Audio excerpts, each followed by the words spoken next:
One day, Noah Francis, the hated heir of a notorious noble family, will stand face to face with Pseudo, the 33rd Demon Lord.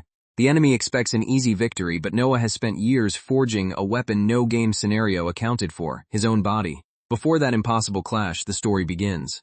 This is the story of an ordinary gamer reborn as the most despised noble in Absolute's Oblige. Every route ends with Noah Francis dying, but he intends to overturn that fate through courage, relentless effort, and a body trained beyond the game's limits. Rather than accept the role of a doomed villain, the new Noah decides to change both himself and the world around him. He has no legendary blessing or heroic reputation, only knowledge of the game, the will to outwork everyone, and a refusal to stop growing stronger. Back at the Francis estate, Noah begins another brutal practice session. His attendants doubt whether he should push himself so far, but he channels magic through his body and prepares to prove that physical strength can become a power of its own. The technique is called strength, a form of enhancement magic that reinforces the body by circulating mana through every muscle. Noah concentrates carefully, forcing the energy into his limbs while refusing to let the pain break his focus. He successfully activates strength, but his attempt to produce fire ends in failure. Although the original Noah possessed almost no magical talent, this setback only fuels his determination. If flames are beyond him, he will sharpen the abilities his body can actually master. His movements astonish the servants. Yet Noah knows he is still far from strong enough to survive the game. Before he can resume training, his little sister Kiara suddenly tackles him, nearly knocking them both over in her excitement. Kiara asks him to play, but Noah still has studying and training left to finish. She is confused because her brother once hated both. After some pleading, he promises to spend time with her the following day, revealing how much his personality has changed. In his previous life, Noah was merely an average student who loved video games. His days repeated without purpose: school, games, sleep, and then the same routine again, until one morning he woke up somewhere that should never have existed. He had been transported into Absolute Oblige, a fantasy academy game he knew extremely well. Worse, the body he now occupied belonged to Noah Francis, the vicious noble villain infamous for cruelty, arrogance, and disastrous decisions. The original Noah was the wealthy eldest son of Lord Francis, a man capable of buying his way out of nearly any problem. Spoiled by that power, Noah became a cruel tyrant, and in every possible route, the Demon Lord eventually killed him. The game even sold joke merchandise celebrating Noah's deaths, including one where gravity magic crushed him into the ground. Horrified by that future, the reincarnated Noah refuses to remain weak or wicked. He immediately begins running, exercising, and forcing himself past his limits. His plan sounds simple: become strong enough to stand beside the hero and defeat the Demon Lord before any death route can begin. But while Noah trains for the future, the consequences of his former self's cruelty are still waiting inside the mansion. Sebuz, the family's veteran butler and former assassin, asks what should be done with a slave Noah had ordered executed. From the game's guidebook, Noah remembers that Sebuz secretly spared condemned servants and helped them escape whenever possible. Rather than repeat the villain's crimes, Noah orders the imprisoned slave released and offers them employment. The request sounds unbelievable coming from him, leaving Sebuz unsure whether his master is testing him or has truly changed. Sebuz begins listing other servants Noah condemned for minor mistakes: spilling wine, blocking a hallway, or mispronouncing his name. Hearing the dates one after another makes Noah realize just how monstrous his reputation has become. Ashamed, Noah thanks Sebuz and the staff for enduring him. The servants are so shocked by his gratitude that they assume he must be ill. But this awkward moment marks the first real step toward repairing the damage his old self caused. Noah throws himself back into training, loudly encouraging his muscles while the bewildered staff watch. His enthusiasm is strange, but Sebuz senses genuine resolve beneath it. For the first time, the boy appears determined to grow rather than merely command. Day after day, the mansion's workers train beside him and help strengthen his weak body. Noah's status still shows poor magic and stamina, yet his attack power rises rapidly. Hard work is beginning to overcome the limits assigned to his character. The servants evaluate his physique and point out the muscles that still need improvement. Noah accepts every criticism eagerly, even when their passion becomes excessive. What began as a survival routine is slowly turning the entire mansion into a muscle training cult. They teach Noah to speak to his muscles, claiming that love and encouragement can unlock greater physical and mental power. Although their logic is ridiculous, Noah joins in because every extra advantage could be the difference between life and death. Their relentless workouts transform him. The staff admire his growing build, while Noah feels a new confidence spreading through his body. For someone once known only for cruelty and laziness, the change is almost impossible to believe. As Noah's dedication deepens, the servants insist that his love has finally reached his muscles. The bizarre ritual reaches its peak as they prepare him to test the enhancement magic he once struggled to control. Noah activates strength perfectly. In his excitement, however, he releases far more power than intended, shocking everyone around him. Even so, the accident proves that his body and magic are evolving at an extraordinary rate. Sebaz watches Noah smile through every painful exercise and realizes the boy possesses a rare talent, not simply for muscle, but for sustained effort. Noah keeps surpassing yesterday's limits because he genuinely enjoys the struggle required to improve. His status reflects the results. Appraisal and flash step have leveled up, parallel thought has emerged, and strength has become reliable. The abilities once denied to the villain are now appearing one after another through disciplined training. Just as Noah celebrates, Kiara storms in after waiting for him to play. She demands to know whether studying matters more than his own sister, forcing him to remember the promise he made before losing himself in training. Noah invites Kiara to join the household's activities. She notices that the maids no longer avoid his eyes or tremble around him. The fear separating Noah from his servants has begun to disappear, replaced by cautious respect. Kiara explains that many servants once fled the estate because of her brother's behavior. Seeing the mansion become lively again fills her with relief. But it also reminds Noah that rebuilding trust will take far longer than a few kind decisions. Because their mother died young, and their father is almost always away, Kiara's happiness depends heavily on her brother. Noah understands that changing his fate also means becoming the reliable older sibling she never truly had. He promises that her big brother will protect her. For Kiara, those simple words carry enormous weight, because they sound like the brother she always wanted, rather than the frightening noble she had learned to endure. Later, Kiara catches Noah stripping off his shirt to admire the results of training.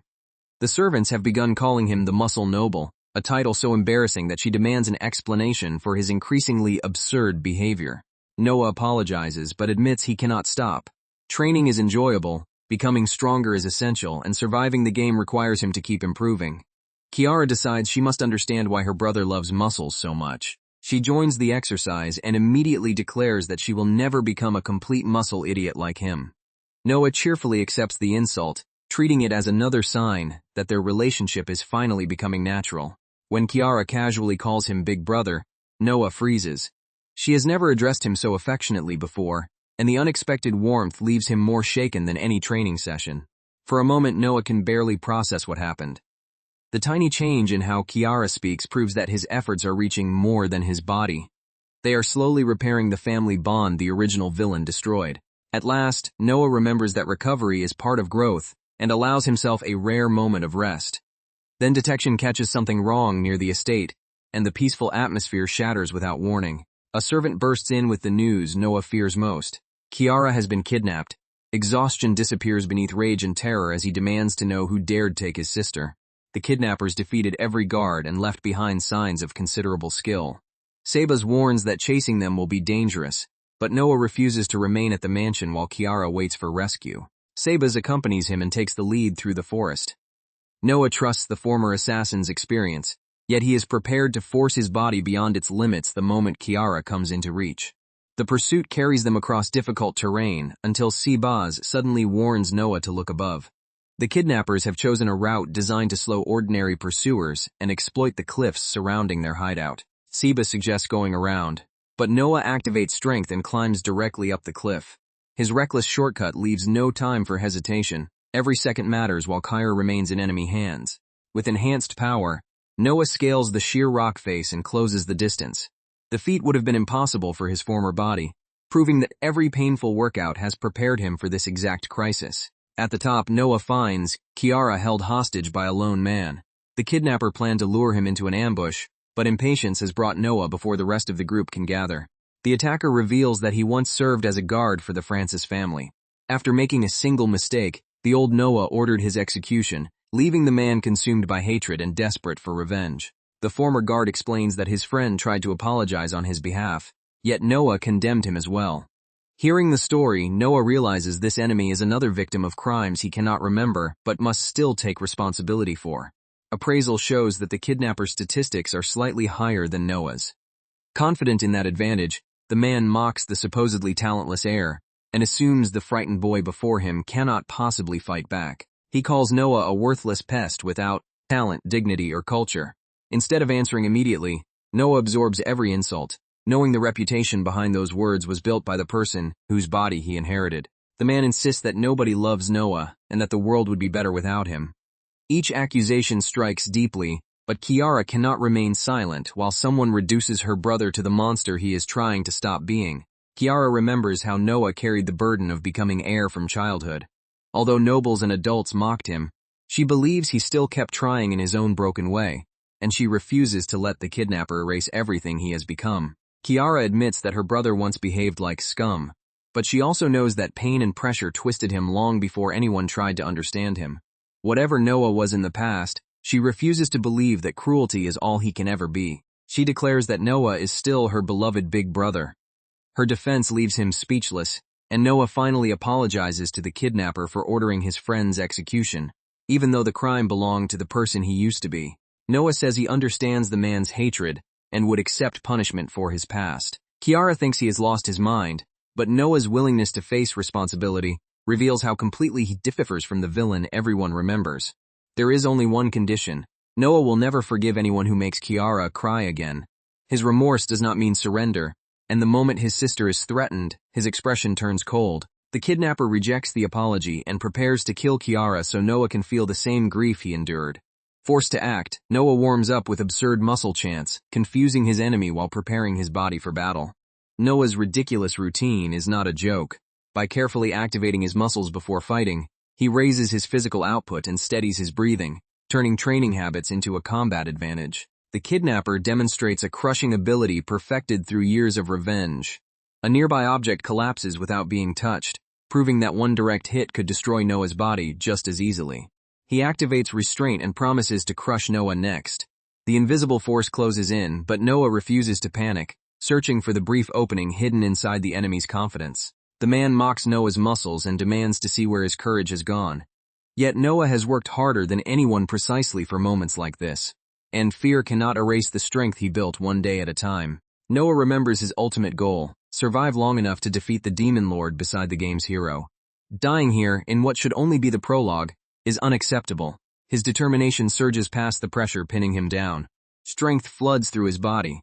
Noah breaks the restraint, charges forward, and turns the enemy's supposed finishing move into the opening he needed. When the kidnapper attacks again, Noah combines strength with flash step. He vanishes from the man's sight, moving far faster than a talentless noble should ever be capable of moving. Noah declares that he is no longer the weak person he once was.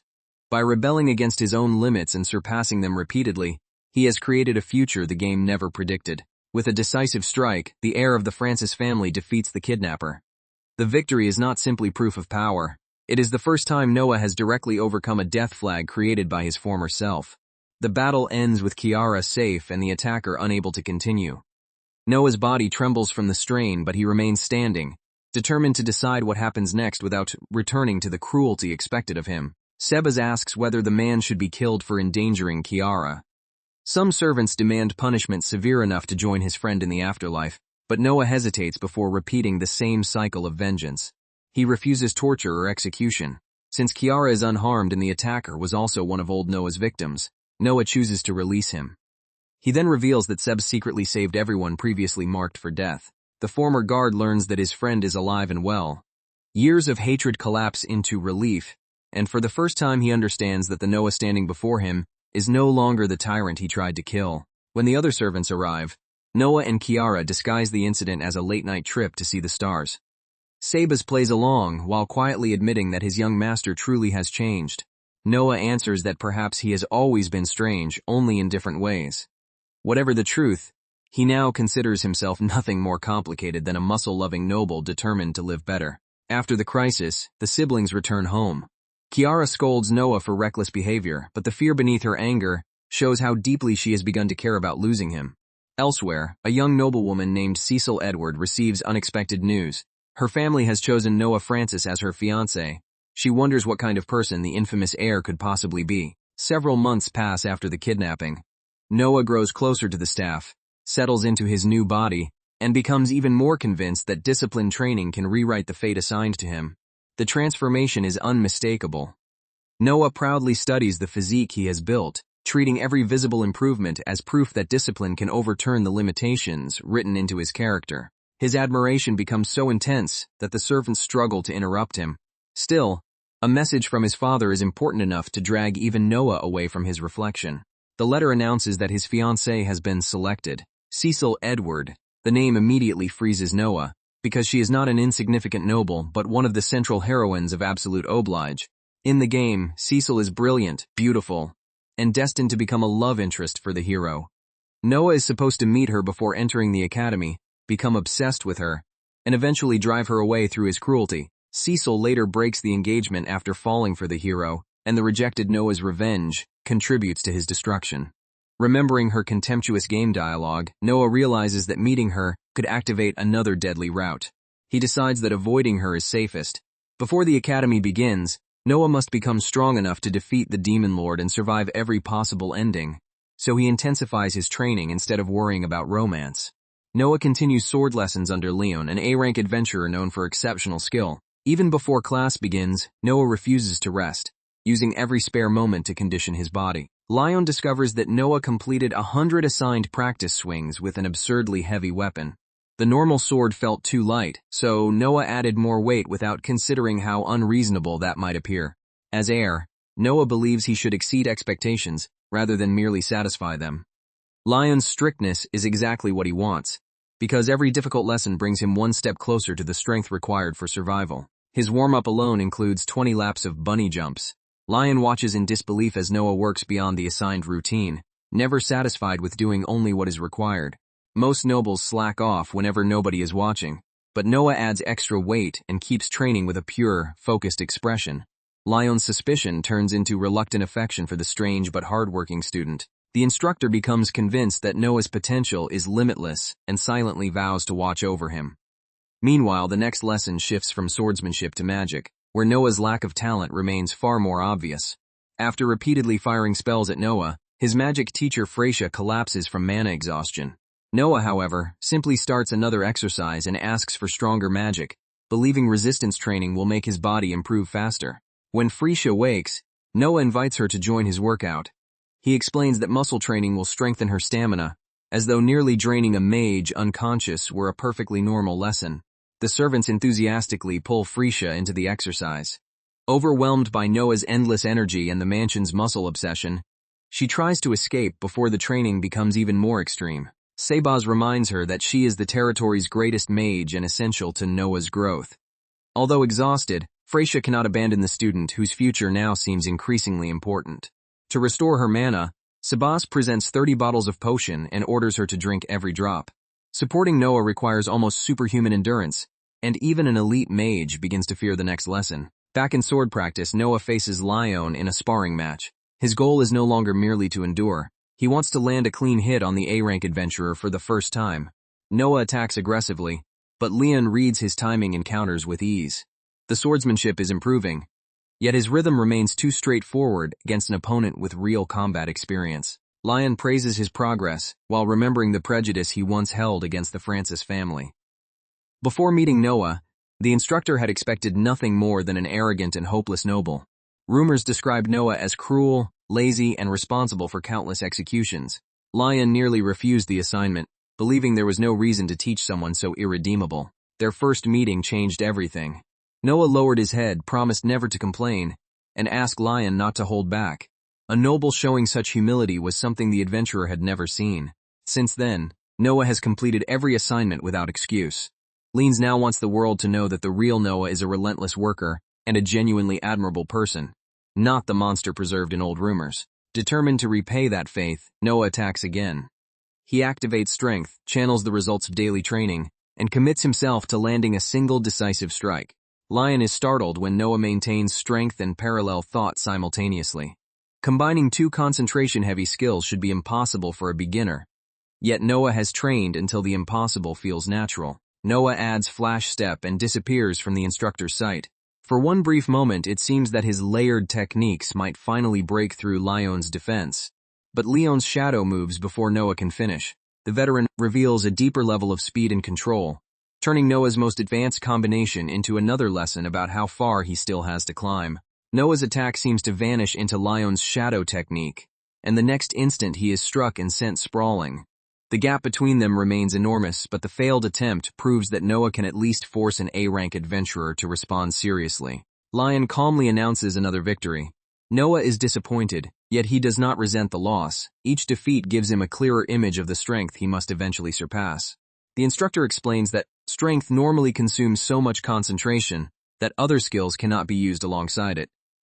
Parallel thought allows Noah to maintain the enhancement while activating Flash Step, but Lion's own speed still eclipses his. Lion reveals that his shadow figure is inherited bloodline magic. Noah complains that such an ability feels unfair, yet Lion points out that mastering multiple skills in such a short time is equally extraordinary. The praise makes Noah unexpectedly meek. Lion finds the contrast adorable, but worries that excessive humility may become another weakness. A future leader needs confidence as much as discipline. To give Noah experience beyond controlled lessons, Lion proposes a visit to the Adventurers Guild. With Frasia's next session still days away, Noah eagerly accepts his first chance to see how the game's world truly functions outside the mansion. Noah remembers visiting the guild countless times as a player, but entering it in reality fills him with childish excitement. He becomes so restless that he barely sleeps and has to be dragged awake the next morning. They depart before sunrise. Unlike the instant travel of the game, the real journey takes time, allowing Noah to experience roads, towns, and distances that once existed only as background scenery. Before reaching the guild, Lion helps him choose a weapon suited to his developing build. Among the available blades, one particular katana immediately catches Noah's attention. Although katanas are difficult to master, the weapon feels natural in his hands. Noah nearly reveals his Japanese origins while admiring it, then hurriedly changes the subject and follows Lion into the guild. Inside, a desperate village boy begs adventurers for help. Wild wolves are approaching his home, while every adult is already preparing for a hopeless defense. The room listens, but nobody moves. The boy says he petitioned the Francis family and received no answer. Other adventurers laugh that the territory is doomed once its unreliable heir becomes lord, unknowingly insulting Noah while he stands nearby. Hearing his reputation spoken so openly is painful. Noah realizes the people have every reason to distrust him, and that continued resentment could eventually trigger the rebellion route from the game. Before Noah can respond, a rough adventurer blocks the boy and orders him to leave. The request is treated as worthless because poor villagers cannot offer a reward large enough to interest anyone. The boy refuses to abandon his home, but the guild's stronger members simply ignore him. Noah watches the scene and recognizes an opportunity to protect the territory while beginning to restore the Francis name. Lion confronts the loud adventurer Hashbart, an old acquaintance. The tension rises immediately, revealing that the instructor has little patience for men who bully children or exploit desperation. Noah steps forward wearing nothing but confidence and what he jokingly calls the strongest armor, his muscles. Lion plays along, while the guild begins to realize who the strangely fearless boy actually is. Whispers spread through the hall. This is Noah Francis, the infamous son of Lord Francis. His name turns curiosity into hostility before he has said a single word. Hashbart openly asks why a piece of trash noble has entered their town. Noah absorbs the insult without retaliating, determined not to confirm the violent image everyone expects. He explains that he is visiting as part of his training. The adventurers laugh, claiming a man responsible for killing slaves could never complete a real guild request. They accuse Noah of abandoning every difficult task and possessing neither courage nor talent. The room expects him to explode, and even neutral adventurers fear being punished simply for witnessing the humiliation. Instead, Noah studies Hashbart's physique. The intense stare unnerves the man, who assumes the noble is plotting revenge when Noah is actually evaluating his poorly trained muscles. Noah silently criticizes Hashbart's neglected trapezius and abdominal muscles. The absurd analysis calms his anger, allowing him to conclude that his own body is already better developed. He turns toward the reception desk, refusing to waste time arguing. Hashbart then claims Lion will perform all the work anyway, provoking Noah's attendance by dismissing his personal effort. When the village request is handed over, Hashbart deliberately steps on it and dares Noah to retrieve the paper. The insult is no longer aimed only at Noah, but at people whose lives depend on that request. Lion orders Hashbart to move his foot. The adventurer refuses and challenges Noah to force him, expecting the noble's smaller body to fail in front of the entire guild. Noah accepts without raising his voice. The atmosphere tightens as he plants himself before Hashbart and reaches for the trapped request. Hashbart mocks him and claims he does not feel like moving. Noah responds that shifting such a delicate body should be easy, then prepares to demonstrate just how deceptive his build has become. Noah drives forward with raw muscle power. Hashbart, despite his size, is lifted and displaced before he can resist, leaving the guild stunned by strength that should not belong to a young noble. Humiliated, Hashbart rejects the village job as filthy and underpaid. He insists nobody would accept unless the reward were multiplied tenfold, exposing how little the guild values people without money. Noah calmly takes the request. The village is nearby, and payment means nothing compared with lives at risk. His decision silences those who expected arrogance or selfishness. The village boy is overwhelmed by Noah's kindness, while Lion realizes the act is also politically important. Noah explains that he will eventually govern this territory, so protecting its people is already his responsibility. He promises to resolve any danger within Francis' land. The words sound simple, but to villagers abandoned by nobles, they carry the weight of a vow. The boy guides them to the forest northwest of the village, where wild wolves usually move in small packs. Noah listens carefully and prepares for an enemy whose numbers remain unknown. After traveling deep into the woods, they encounter only weak creatures. Noah uses detection but finds no wolves, suggesting that something has disrupted the normal balance of the forest. Behind them, the guides reveal a darker plan. Because Noah is the Francis heir, they intend to murder him and call it a monster attack, hoping his death will punish the entire family. Noah's improved detection lets him overhear every word. Rather than confront them immediately, he pretends ignorance and waits to see whether they will actually attack. The forest remains strangely empty. One adventurer boasts that the wolves must fear him, but Lion suspects the creatures have gathered somewhere for a more dangerous reason. Without warning, glowing eyes appear around the group. The missing packs have not fled. They have surrounded the intruders from every direction. Dozens of wild wolves close in, far more than any normal pack should contain. The villagers' request was not exaggerated. A coordinated horde has formed under a single powerful leader. At the center stands an enormous mutated beast. Its body and mana dwarf the ordinary wolves, explaining why the entire forest has been forced under its control. Lion identifies it as an A-rank mutated wild wolf, a survivor that grew stronger through repeated mutation. He prepares to handle it, believing Noah should remain safely behind him. The monster attacks before their formation is complete.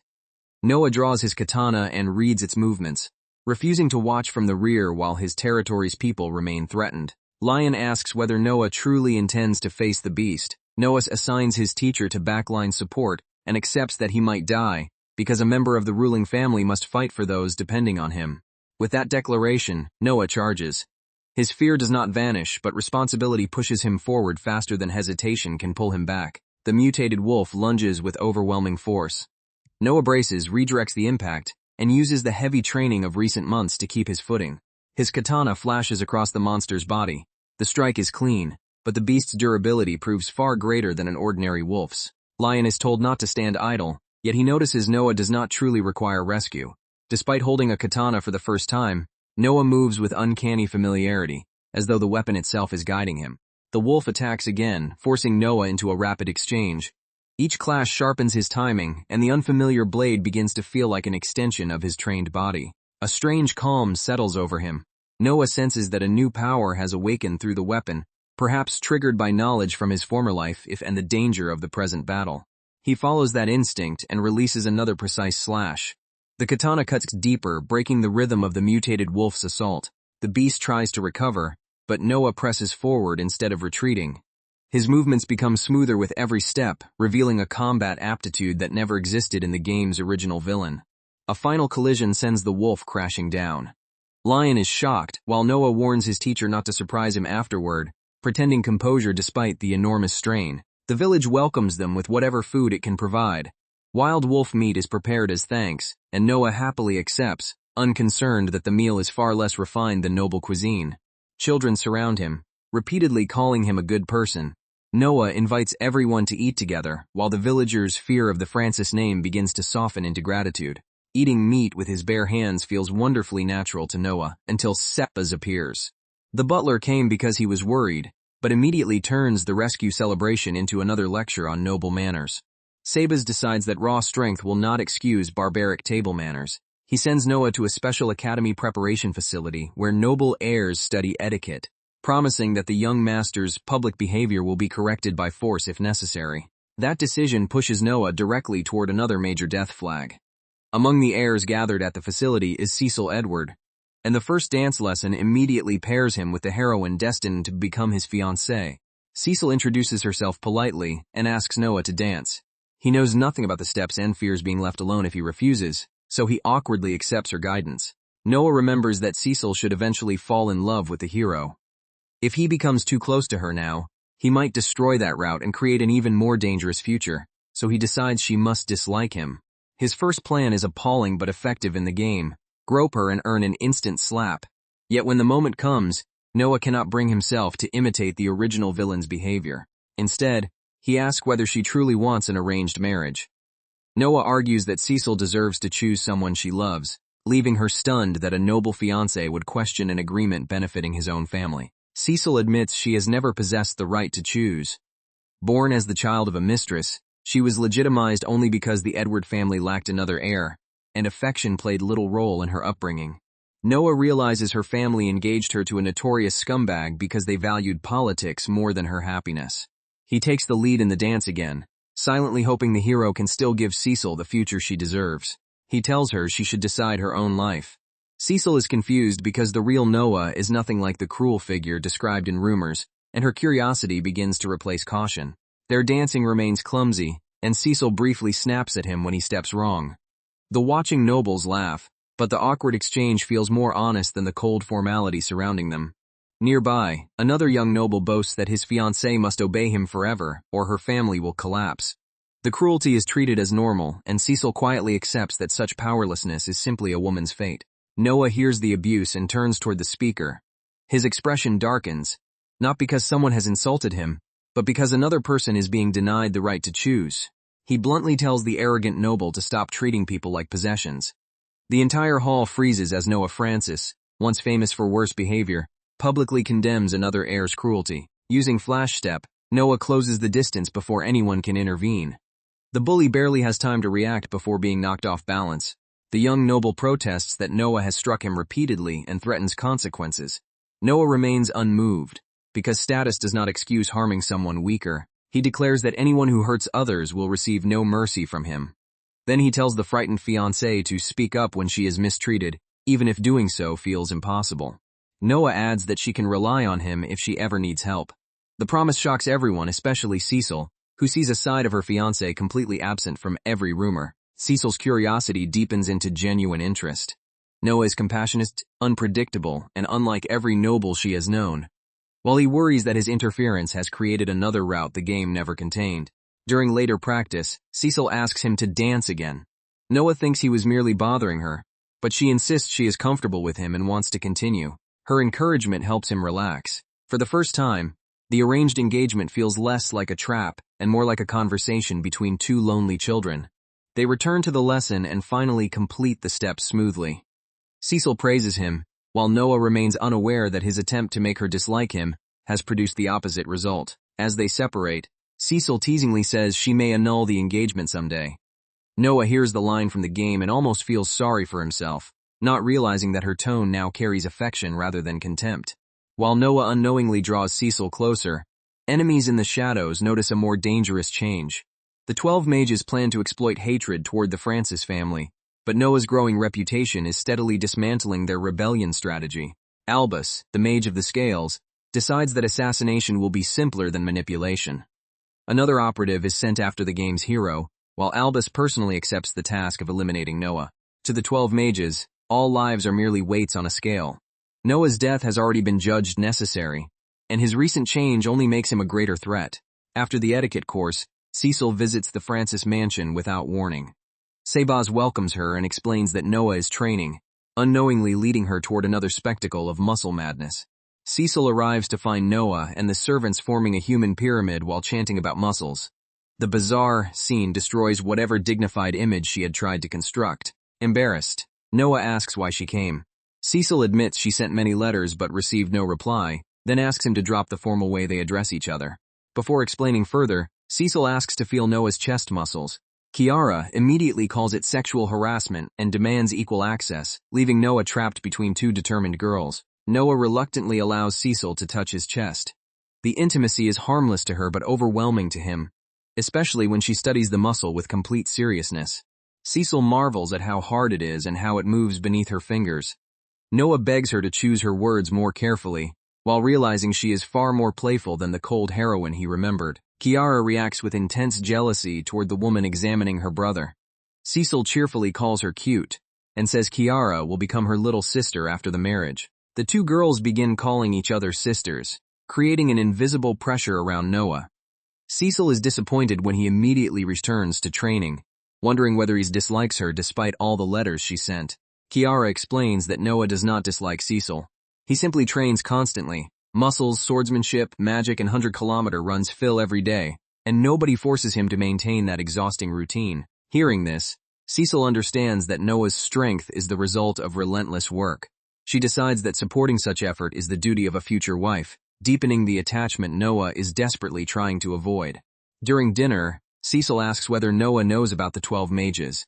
The name instantly changes the mood, because they are not ordinary criminals, but elite killers who manipulate events from the shadows. In the game, the 12 mages repeatedly target the hero. Noah assumed they had no reason to notice him, but Cecil warns that his position makes him vulnerable even before the academy story begins. The Francis family controls a large share of national trade. More importantly, the 12 mages seek to form their own country, so removing influential nobles is part of a much larger plan. Noah accepts the warning but remains uncertain what they might attempt. Cecil's knowledge impresses him, while the mansion unknowingly serves a meal already altered by an infiltrator. The disguised assassin observes the estate's heavy security. Guards, poison testers, and servants make direct entry difficult. But Cecil's unexpected visit provides a useful distraction. Albus has placed exactly enough dragon tranquilizer in Noah's meal to incapacitate him. Once the drug takes effect, he plans to enter the bedroom and deliver an unnoticed death. Noah and Cecil both become drowsy during dinner. Sebas assumes they are exhausted and escorts them to separate rooms, never realizing their sleep is chemically induced. Albus approaches Noah's bed. Even the strongest body appears helpless while unconscious, and the assassin prepares to use his scales of judgment to end the boy's life peacefully. But the instant Albus attacks, something goes wrong. Noah's supposedly sleeping body reacts, turning the silent execution into a confrontation the mage of the scales did not calculate. Noah opens his eyes and complains about an old man sneaking into his bedroom. The tranquilizer did not weaken him at all. It finally gave his overworked body a refreshing sleep, leaving Albus face to face with a fully alert target. The intruder introduces himself as Albus, mage of the scales and a swordsman of the underworld. With retreat no longer possible, he vows to kill Noah and everyone connected to him. Noah reflects that survival was once his only goal. Now the danger reaches Kiara, Cecil, Sebas, and the entire household, giving him something far stronger than fear of his own death, the need to protect others. He rises from bed and challenges Albus to face the muscles forged for exactly this moment. The assassination has failed, and a direct battle begins inside the mansion. Albus summons weapons through his scales and attacks from several angles. Noah reads the trajectories, using his enhanced body to slip between blades that should have pinned him down. The room erupts under repeated magical strikes. Noah closes the distance whenever possible, forcing the assassin to alternate between swordsmanship and ranged magic. Noah realizes he has the advantage in close combat, but Albus's scales continuously produce new spells and weapons. Every opening disappears beneath another supernatural request. A blast engulfs Noah, yet the fire barely slows him. Compared with Frisia's relentless training spells, Albus's flames feel weak, and that realization begins to shake the assassin's confidence. Noah uses Flash Step and attacks from outside Albus's expected range. The mage of the scales is cut before his judgment can fully respond. Blood falls from Albus's wound. Noah warns that the fight is already decided, because an injured swordsman cannot maintain perfect control forever. Albus simply smiles and reveals that the wound has vanished. The scales can fulfill requests by consuming something of equivalent value, allowing him to purchase healing in the middle of battle. Noah remembers the ability from the guidebook. Albus paid the value of a potion to restore himself, meaning the scales can exchange stored offerings for almost any desired effect.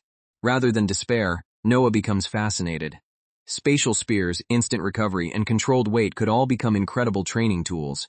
His curiosity irritates Albus more than fear ever could.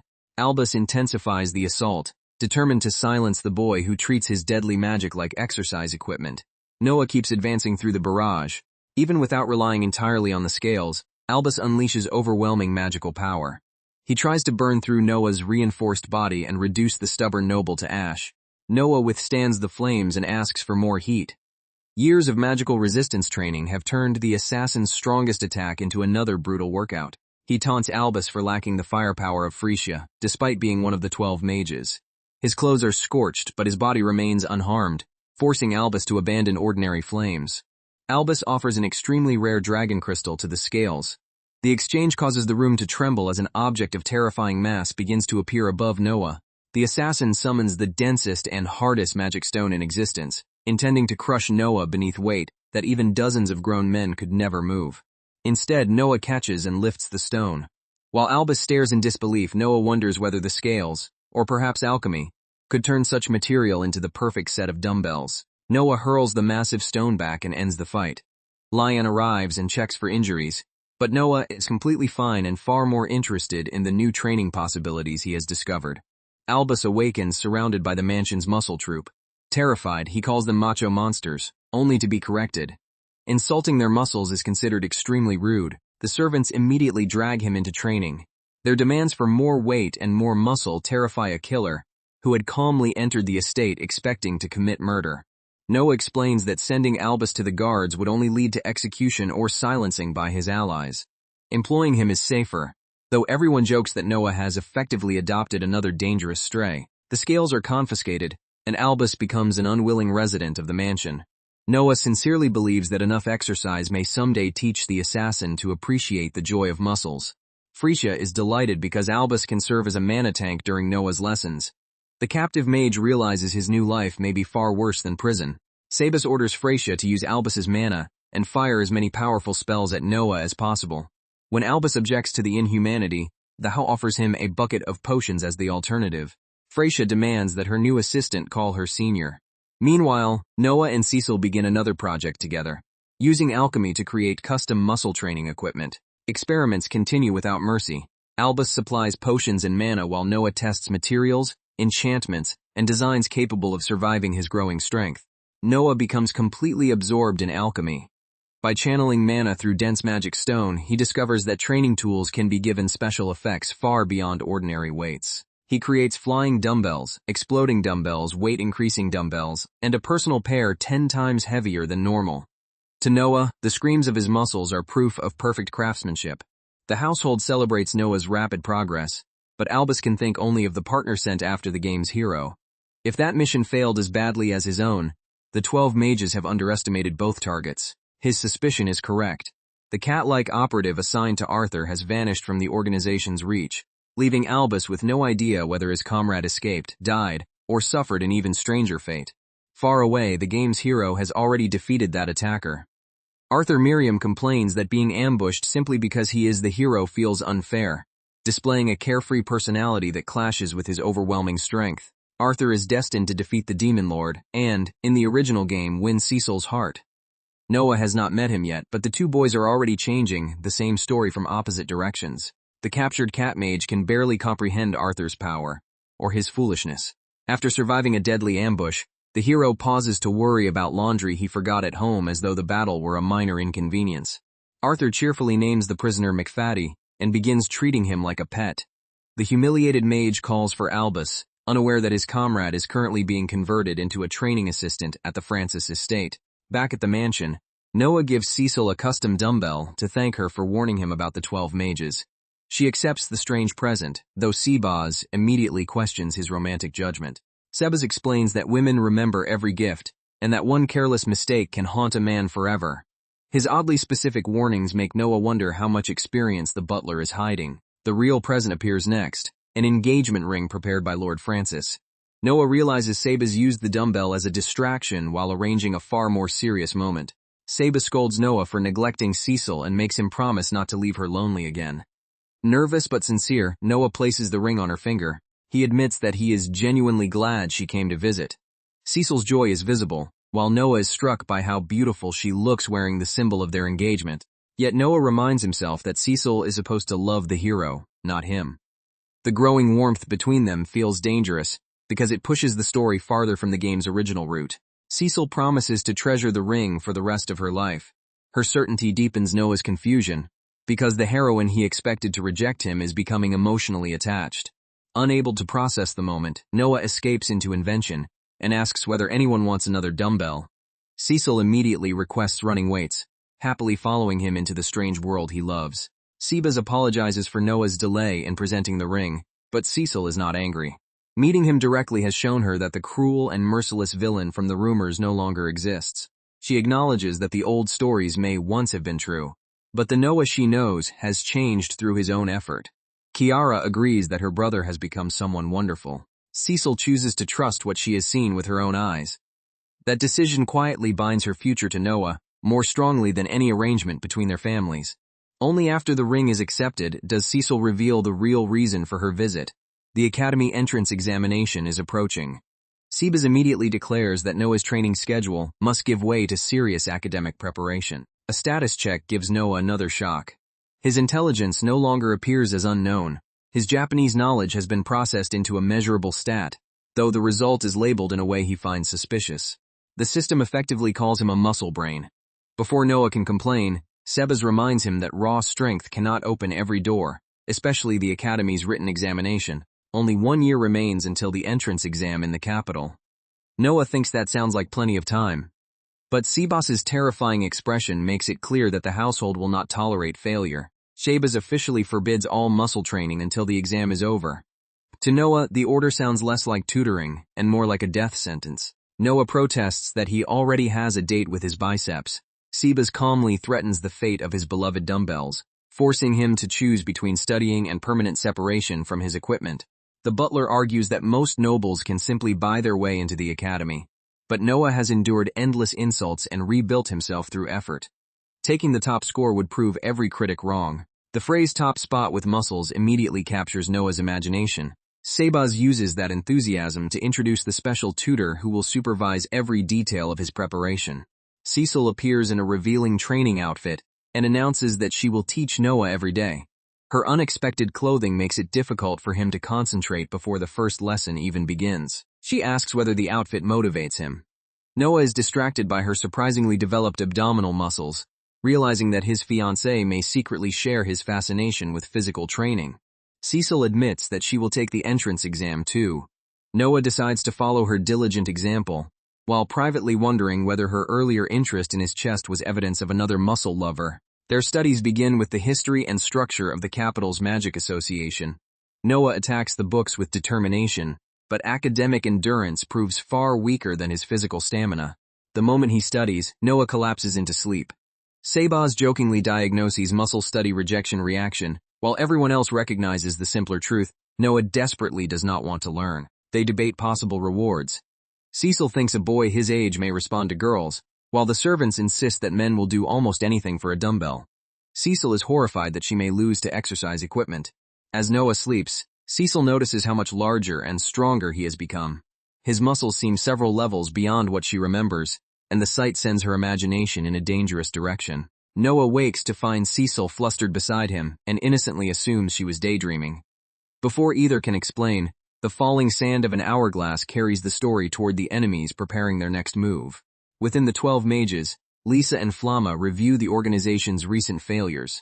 Albus vanished after targeting Noah, while the cat-like operative disappeared after attacking Arthur, proving that both intended victims are far stronger than expected. The organization reviews its ruined plan. Noah's improved reputation prevented rebellion in France's territory, so the mages now need either to persuade him or kill him before he disrupts them further. Around a long table, the 12 mages gather for the sake of their grand objective. Each member possesses a specialized ability, and none treats ordinary lives as meaningful. Number 1 orders the problem handled immediately. Lisa and Flamma are dismissed with a new mission while the hourglass continues counting down. The pair investigates France's territory and complains about the strength of Noah's household. Raw power is concentrated among only a few people, but each one is a monster capable of ruining an assassination. Their reports identify the estate's true defenses: Sebas, the retired assassin; Lion, the A-rank swordsman; and Fracia, the territory's strongest mage. Against such protection, Albus had entered a battlefield disguised as a mansion. Rather than attack directly, Lisa and Flamma choose another priority: kidnap the kingdom's second princess, Clay Lyris, while she travels toward France's territory. By capturing Clay and drawing out Noah, they plan to eliminate both targets. Flamma also swears to avenge Albus, believing his friend was killed rather than absorbed into a training cult. At the mansion, Sebas receives different bad news. Noah has escaped his study room by smashing through a wall. The young master has chosen freedom over another day without muscle training. Cecil admits that she distracted Noah with a dumbbell, allowing him to break out. Sebas mobilizes the entire muscle troop, though Cecil remains more worried about what Noah might do once his suppressed training desire erupts. Noah leaves behind a note saying he is going on a trip and should not be followed. Sebas fears that forced abstinence has pushed his master into an uncontrollable muscle rampage. Meanwhile, beneath France's territory, Flamma and Lisa hold Princess Clay inside an underground chamber. Flamma guards the approaches while Lisa prepares the control spell that will turn their hostage into bait. Clay protests even while imprisoned, refusing to show fear before her captors. Her dignity irritates Lisa, who has no intention of allowing the princess to escape. The mages boast that even 30 royal knights could not defeat them together. Clay realizes that ordinary rescue forces will never reach her before the enemy acts. Flamma admits they use deception to win, but dismisses the idea of fighting fairly. Victory is all that matters when the 12 mages pursue their objective. The captors threaten and humiliate Clay, expecting terror to break her resistance. Instead, the princess keeps her composure and waits for any opportunity to turn the situation around. Lisa uses her control magic to dominate Clay's body and mind. The princess is treated as a living tool, meant to lure Noah into a battlefield chosen by his enemies. When Flamma returns to report the capture, he finds Lisa experimenting with a strange strand of magical hair. Her preparations go beyond simple imprisonment. Lisa explains that implanting her magic hair lets her control a target with far greater precision. Clay can now be moved, silenced, or used as bait without openly revealing the spell. A sudden magical disturbance interrupts them. Someone has entered the underground area and triggered Lisa's defenses, announcing an intruder before the trap is fully prepared. The mages react violently, but the unexpected visitor survives the first spell. Their hidden base is no longer secure, and the confrontation begins earlier than planned. The intruder is Noah, who claims he is merely inspecting the town rather than fleeing his studies.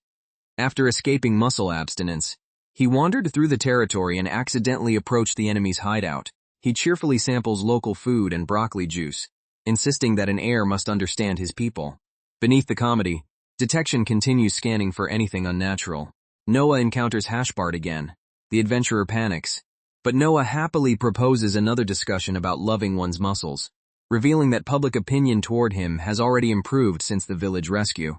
Detection picks up a cluster of suspicious presences nearby.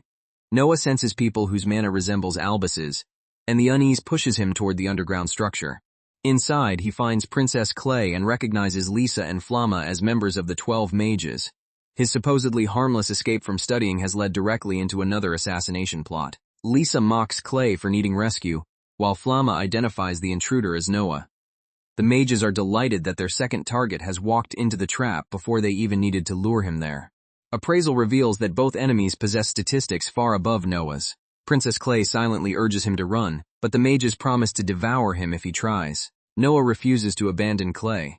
He orders the frightened local guide behind him, draws his katana, and demands that the princess be released. Flamma launches the first attack. Noah braces himself and swears that nobody will be allowed to ruin the life of another innocent person. He expands detection across the chamber and uses parallel thought to track both enemies simultaneously. Against two superior mages, information and timing are his only advantages. Lisa commands Flamma to support her while she activates subjugation and summons G-Gardos. Noah's katana meets the spell as the underground room erupts. The summoned force overwhelms the space, driving Noah backward. He struggles to keep both opponents within detection while protecting Clay from the crossfire. The assault intensifies, and for a moment Noah disappears beneath the destruction.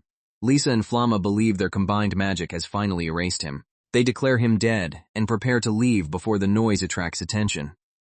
Although Noah was stronger than Clay's bodyguards, the mages assume even he could not survive their coordinated attack. Then Flamma notices something wrong.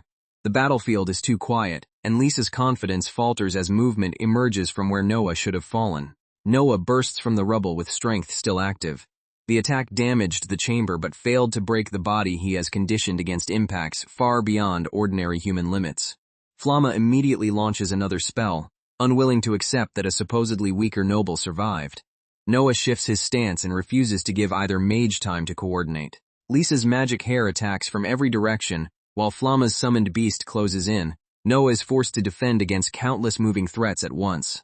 Although the difference in their statistics is enormous, Noah has taken surprisingly little damage. He decides that numbers cannot determine the outcome as long as he trusts the muscles built through real effort. The mages accuse him of lacking common sense, while Noah criticizes them for using lethal force around a kidnapped girl. Their contempt confirms that negotiation will not work.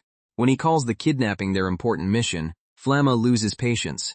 The enemy prepares a combined technique intended to remove Noah and any collateral damage in one strike. Lisa pours mana into Flamma's spell, greatly amplifying its power. The two mages synchronize their abilities, creating an attack far beyond what either could release alone. Magic hair becomes a black snake, twisting through the chamber like a living weapon. Each strand carries Lisa's domination spell, meaning even a minor touch could seize control of Noah's body. The black mass surrounds him.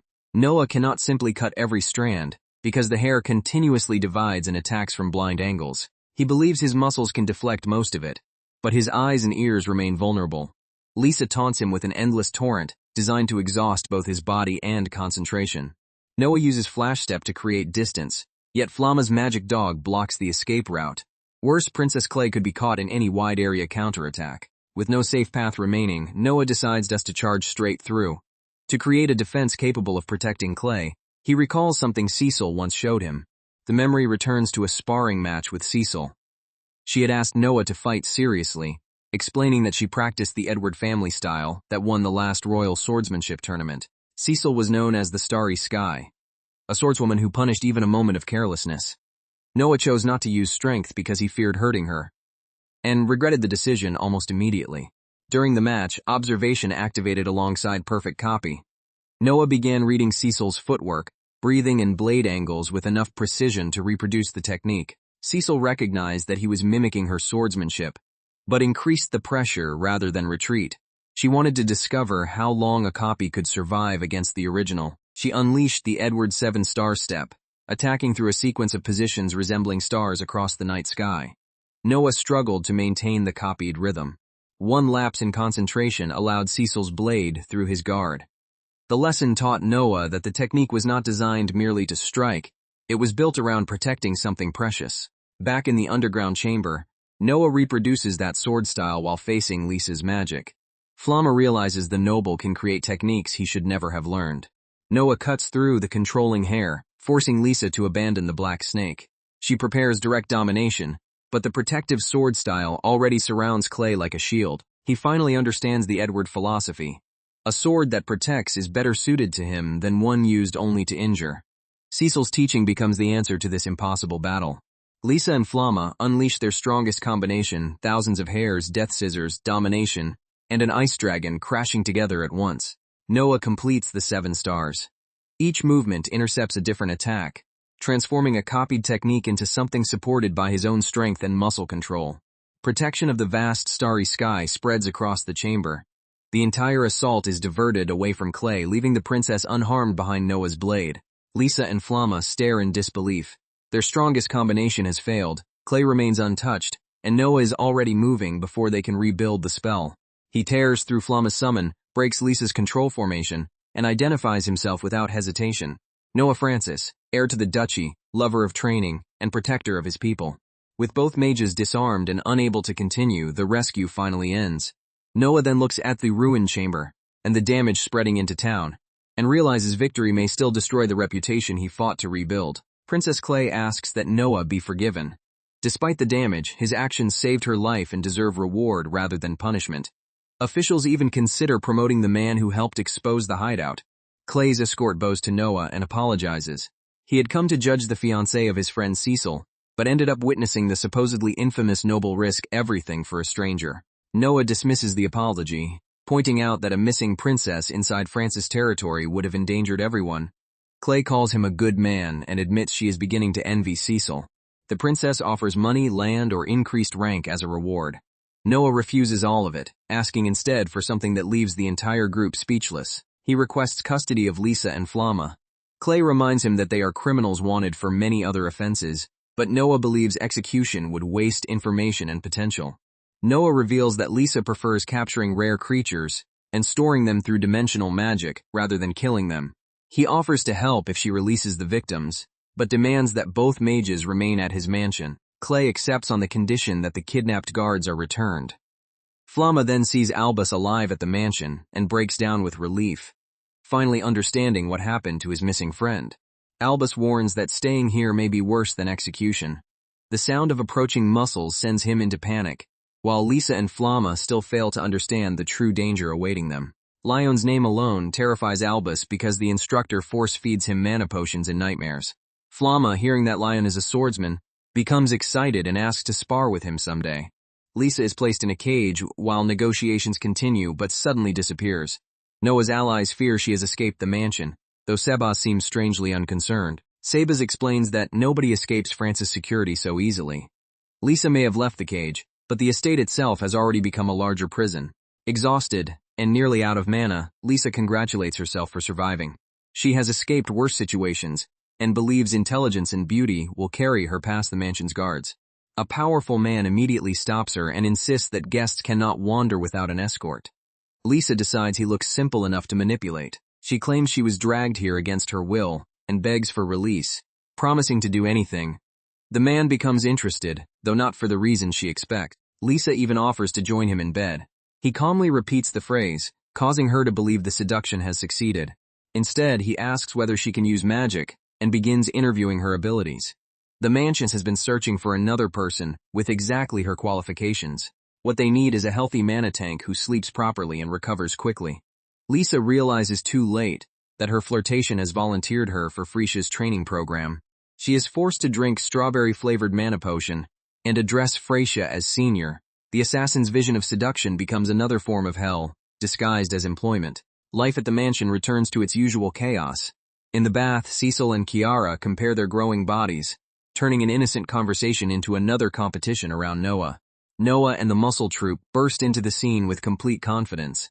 What would embarrass ordinary nobles barely registers in a household where training overrides modesty. The group declares that a clean day begins with clean muscles. Sebas eventually orders everyone dressed before they catch a cold, restoring a small amount of sanity. Noah acquires a bizarre new skill called strip. Removing clothes increases attack and defense, meaning freeing his muscles now creates a legitimate combat advantage. The servants conclude that women admire muscles just as they admire handsome faces. Noah, once embarrassed by public stripping, is rapidly becoming as shameless as the rest of the troupe. He declares muscles the pinnacle of fashion and leads everyone into a handstand run. Albus falls behind while Noah asks whether he truly intends to give up before gaining any muscle. A servant proudly displays an ultra-dense magical stone vest Noah created. Albus wants no part of the equipment, but the troupe promises he may earn one if he works hard. By then, rumors about the muscle troupe have spread beyond France's territory. Travelers begin arriving simply to witness the bizarre household that turns assassins, servants, and nobles into training partners. One visiting merchant enthusiastically inspects their equipment and praises Noah's unusual methods. The attention embarrasses him, but it also proves that the Francis estate is becoming famous for something other than cruelty. Elsewhere, Arthur continues toward the capital with McFaddy in tow. Their route has not yet crossed Noah's, but the hero and the former assassin are being drawn toward the same academy and the same coming war. Noah writes to his absent father, describing daily muscle training, magic practice, sword lessons, and the mansion's increasingly strange collection of new friends. He invites everyone to dinner together. Former enemies, teachers, servants, family, and guests crowd the table, transforming the estate into a place of noise and warmth.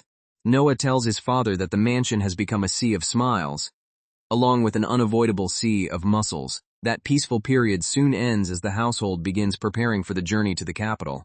He leaves believing his plan remains under control, unaware that his choices have already erased more than half of the game's original scenarios and made the future increasingly impossible to predict. Before departure, the household gives brutally honest opinions about him: musclehead, reckless swordsman, and a boy who strips without warning. Noah thinks such complaints should be directed at Lion instead. The workers quickly retract every criticism when Sebas asks whether they dislike helping Noah grow. Terrified of the stone-faced butler, they declare the mansion a wonderful workplace and their lives completely fulfilling. Despite the comedy, everyone has grown attached to the territory and to Noah. He jokes that studying exhausted him more than any workout, while friends prepare to say goodbye. The former guard who kidnapped Kiara comes to apologize again. Noah has already forgiven him, but learns that the man heard about the long journey and wanted to offer a proper farewell. The guard introduces his former best friend, now his wife. Because Noah spared them, they were able to reunite, build a family, and create a life neither expected to have. They ask permission to defend Francis' territory during Noah's absence. Even after everything, the man wants to repay mercy with loyalty rather than remain trapped by guilt. Noah entrusts the land to them without hesitation. The victim of the original villain becomes one of the new Noah's most devoted protectors. The guard vows to defend the territory with his life. His wife scolds him for making irresponsible promises now that they have a child, proving that ordinary happiness has finally returned to their lives.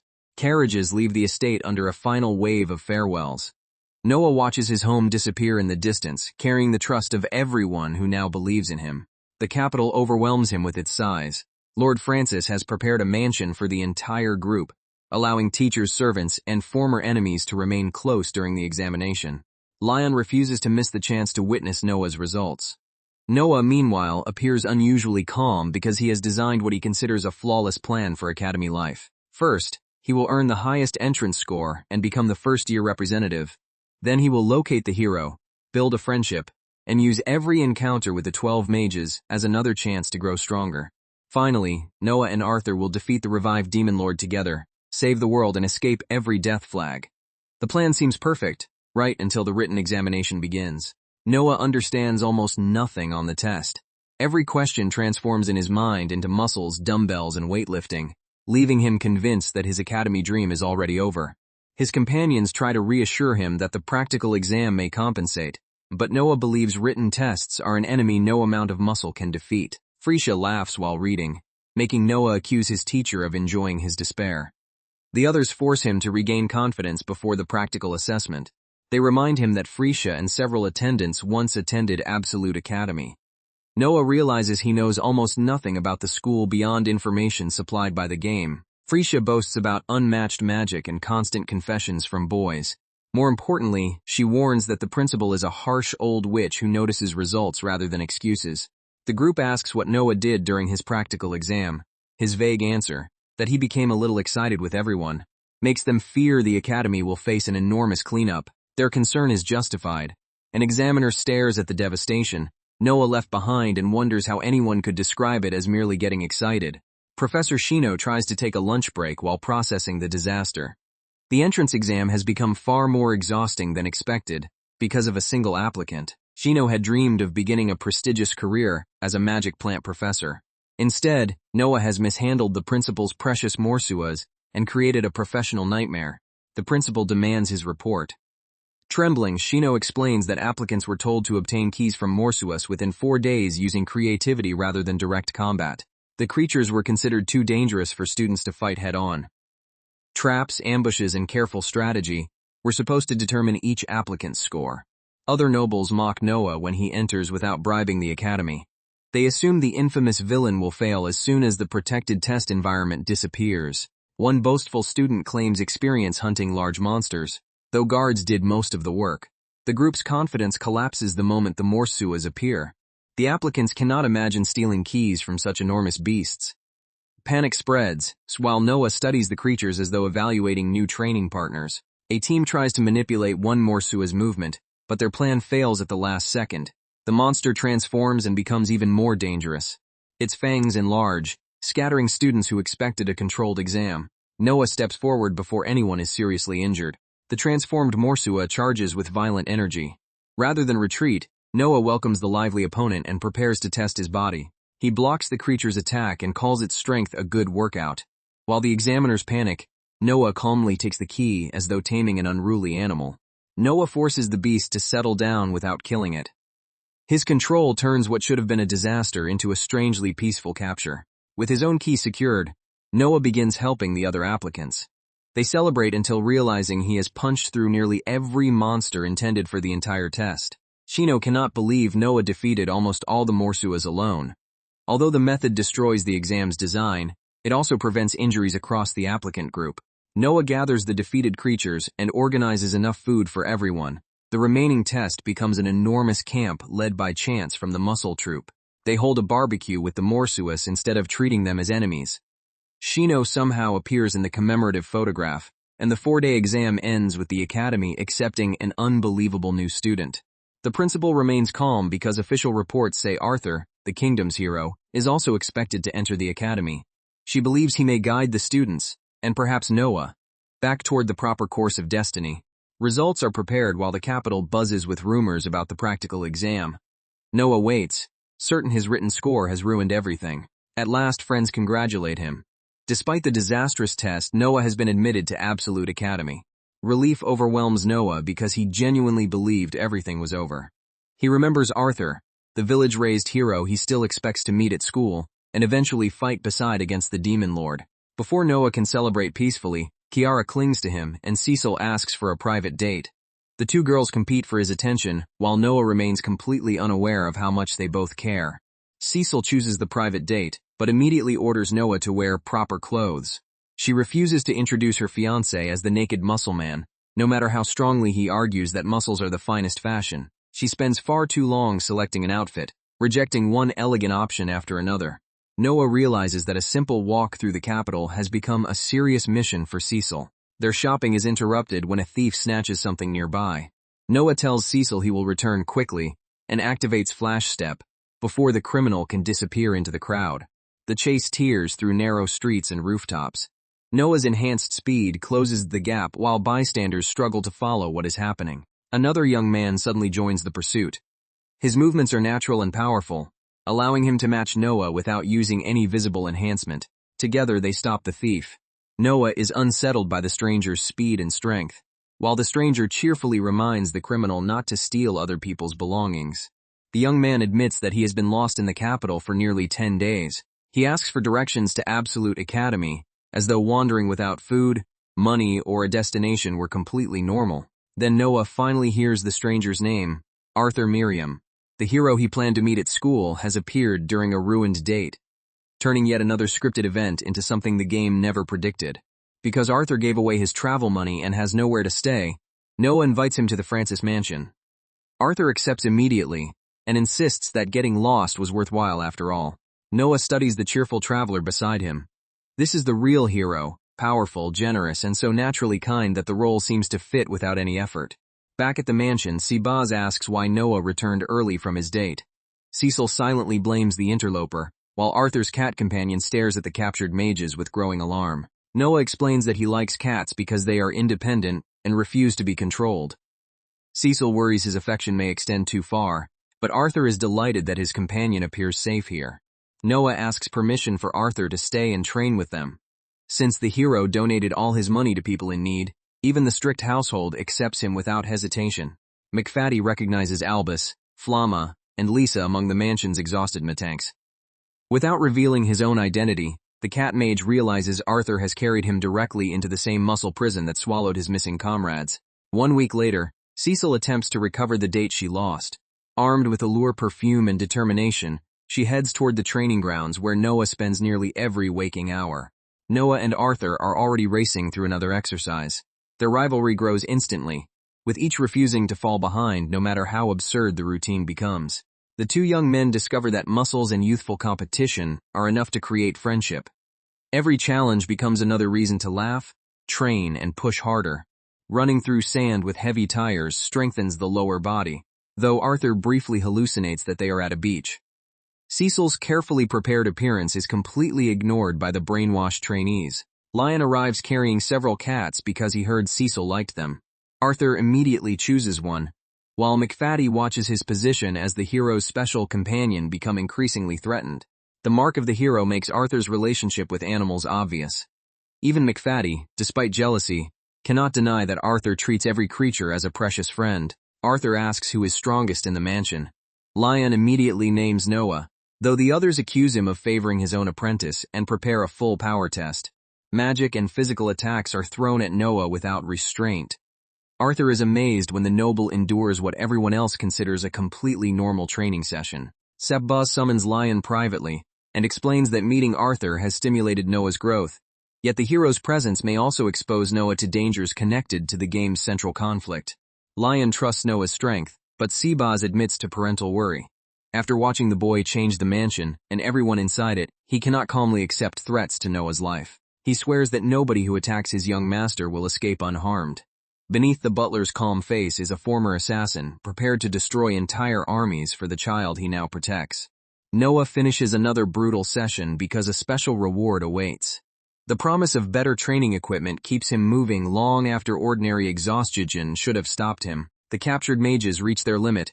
One tries to flee, horrified that even magic no longer works on Noah after repeated resistance training.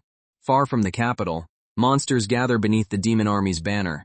Their commanders mock the 12 mages for failing to kill Arthur and for losing control of Francis' territory. Ogbus, captain of a minor demon battalion, decides that humanity has become arrogant. To regain Pseudo's favor, he will personally destroy the household that ruined so many plans. Frisia encounters the advancing army first and spends nearly all her mana holding it back. Even exhausted, she refuses to let the horde reach the civilians behind her. Ogbus appears before her and dismisses the human mage as a pebble in his path. The difference in power is enough to make even Frisia hesitate. At the mansion, Noah is playing reversey with Kiara when Sebas suddenly rushes outside. Noah wants to follow but is ordered to remain behind while the adults handle the emergency. Detection reveals the scale of the crisis. 329 monsters are moving toward the estate. This is no random migration but an organized military attack. Sebas blames Lion for allowing Noah to slack off and escape earlier, then heads toward the forest. The strange accusation hides their shared determination to keep the boy away from danger. Lion finds the wounded Frisia and gives her a potion. He orders her back to the mansion, then scolds her for nearly turning a difficult mission into a fatal one. Ogbus identifies himself as commander of the invasion and orders the remaining monsters to crush Lion. He dismisses the swordsman as nothing more than the Francis family's obedient lapdog. The first wave attacks. Lion draws his sword and disappears into the horde, while Sebas approaches from another direction. Monsters fall faster than they can understand. The two veterans reveal why the Francis mansion remained secure even before Noah became strong. Despite their skill, the sheer number creates a problem. They admit that dealing with every creature before any reach the territory will require revealing abilities kept secret for years. Sebas asks Lion to keep what follows confidential. The former assassin is about to show power that does not belong in the hands of an ordinary butler. Together they unleash techniques capable of erasing entire formations. The battlefield becomes a storm of blades, shadows, and magic. Ogbus watches his soldiers disappear and finally realizes these men are not normal humans. One of his own elite beasts is destroyed before it can even respond. Sebas reveals true shadow magic, swallowing enemies within darkness. His quiet service at the mansion concealed a strength worthy of legends. Lion answers with an overwhelming array of magic circles. Ogbus is stunned by the number of spells a supposed swordsman can control simultaneously. In moments, every monster is gone and Ogbus stands alone. The humans politely ask whether he will leave, offering mercy despite annihilating his entire force. Ogbus rejects the words of mere humans and attacks in the name of the Demon Lord. Pride prevents him from recognizing that the battle ended before it began. Sebas invites Lion to chant with the muscle troop after victory. Lion refuses, insisting that he has not been infected by Noah's ridiculous fever. Yet even the stoic swordsman has begun changing. Their final combined technique crushes Ogbus, while both men quietly acknowledge how strongly Noah's ideals have influenced the mansion. News of Ogbus's annihilated battalion eventually reaches Pseudo. Instead of the victory he expected, the former demon lord receives another report, proving that Francis' territory has become dangerously difficult to attack. Worse, Arthur remains alive and continues growing stronger. Pseudo's patience disappears as operation after operation collapses around the same two young men. A rival faction enters and calls Pseudo the former demon lord. They claim their mission is to remove everyone who dares continue using that title. Pseudo refuses to accept the insult. He insists he remains the true demon lord, but his enemies warn that reckless mistakes will expose them all. Pseudo's scouts finally locate Arthur aboard a luxury cruise ship operated by the Magic Church. Kabardi is ordered to infiltrate the voyage and turn the protected celebration into an execution ground. The plan is to kill Arthur, raise him as an undead servant, and use the hero's corpse to reclaim Pseudo's title. The destroyed village from Arthur's childhood is chosen as the wound most likely to break his resolve. Soon after Noah's admission, he, Arthur, and their companions board the enormous cruise ship. What should be a simple academy celebration immediately feels like another grand adventure. Even the former 12 mages are allowed to join. Flamma has become so accustomed to the mansion that he unconsciously carries broccoli and a dumbbell, proof that the muscle brainwashing is working. Lisa mocks him while wearing equally strange clothing and clutching broccoli of her own. Both deny being infected, though their behavior says otherwise. They steal Lion's hidden snacks and prepare alcohol for a secret party.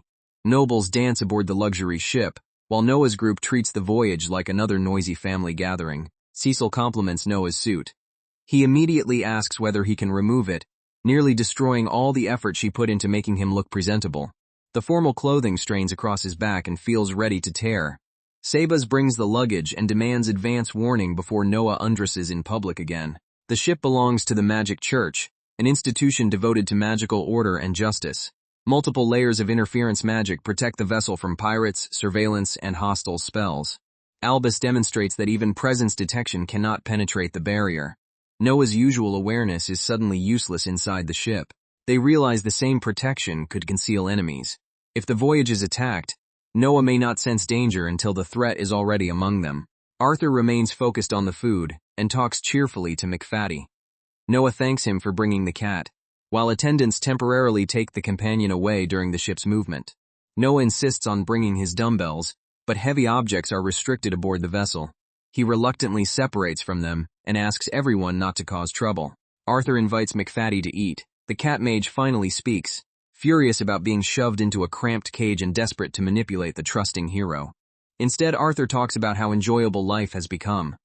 He lost his village and birthplace to demons, then endured lonely years in an orphanage. After saving another village, Arthur met his master and devoted himself to becoming stronger. Yet no amount of power filled the emptiness inside him, until he joined Noah's household and discovered a place that felt like family. McFaddy observes that Arthur used to pretend to smile. Since meeting Noah, however, the hero's happiness has become genuine. Arthur calls the mansion his family and says McFaddy is part of that change too. The cat protests the ridiculous name, but cannot deny that he has also grown attached. Arthur points out that McFaddy has become rounder from constant meals. The teasing is affectionate, and the former assassin discovers that being called cute is not entirely unpleasant. Their quiet conversation is interrupted by an ominous presence. Someone aboard the ship has been watching the hero's growth from the shadows. A powerful voice praises Arthur's courage and lingering strength. The hero recognizes the speaker immediately, and the warmth drains from his expression. The enemy identifies himself as Demon Lord Pseudo, not former Demon Lord. Arthur has not faced him directly since the destruction of his village. Pseudo remembers Arthur as a confused child newly awakened to heroic power. Now he demands to see how much the boy has grown. Arthur activates his unique skill, Code of the Hero. A radiant force surrounds him, amplifying every ability tied to his role as humanity's champion. He attacks with everything he has, but remembers that he could not even scratch Pseudo in the past. The old fear returns beneath his determination. The hero's growth skill responds to the challenge. Arthur becomes stronger during the confrontation, turning pain and pressure into immediate development. Pseudo mocks the display and asks whether Arthur has anything worthy of celebration. The duel escalates beyond what the ship's passengers can understand. Arthur demands that the Demon Lord stop speaking from above and fight seriously. His anger is not childish pride but hatred for the suffering Pseudo caused. Kabardi arrives at the perfect moment. Pseudo praises the subordinate's timing and prepares to convert the duel into an execution. The demons promise Arthur one final dance before death. The hero suddenly faces multiple enemies while isolated by the ship's interference field. McFaddy tries to hide his transformed body from Arthur, but the demons force him into the open. They mock the fat cat and demand that he reveal his true combat form. The cat mage transforms and joins the struggle. Although terrified, he refuses to abandon the person who treated him as family. A flash tears through the hidden battlefield. McFaddy uses every remaining technique to create a narrow opportunity for Arthur. The demons pursue him relentlessly, calling him by the humiliating nickname while he fights to protect the hero who gave him a home. Because interference magic blocks detection, the attackers believe nobody else aboard the ship can notice the battle. Arthur appears to be the only person capable of threatening them. McFaddy remembers a world where innocent people suffered without reason, and hardworking lives were discarded like trash. He no longer wants to help create such a future. He declares that the world belongs to everyone, not to a demon lord who claims ownership through fear. The former assassin chooses humanity even if that decision costs his life. Months of living with Noah have changed him. Hurt and exhausted, McFaddy still jokes and asks Arthur to apply medicinal herbs, trying to keep the hero from despairing. The memory ends as violent shaking spreads through the ship. Passengers hear thunder and assume a storm, unaware that a hidden battle threatens the entire vessel. Sebas asks Noah to remain inside while the crew investigates. With detection blocked, even the Francis group cannot immediately identify the source.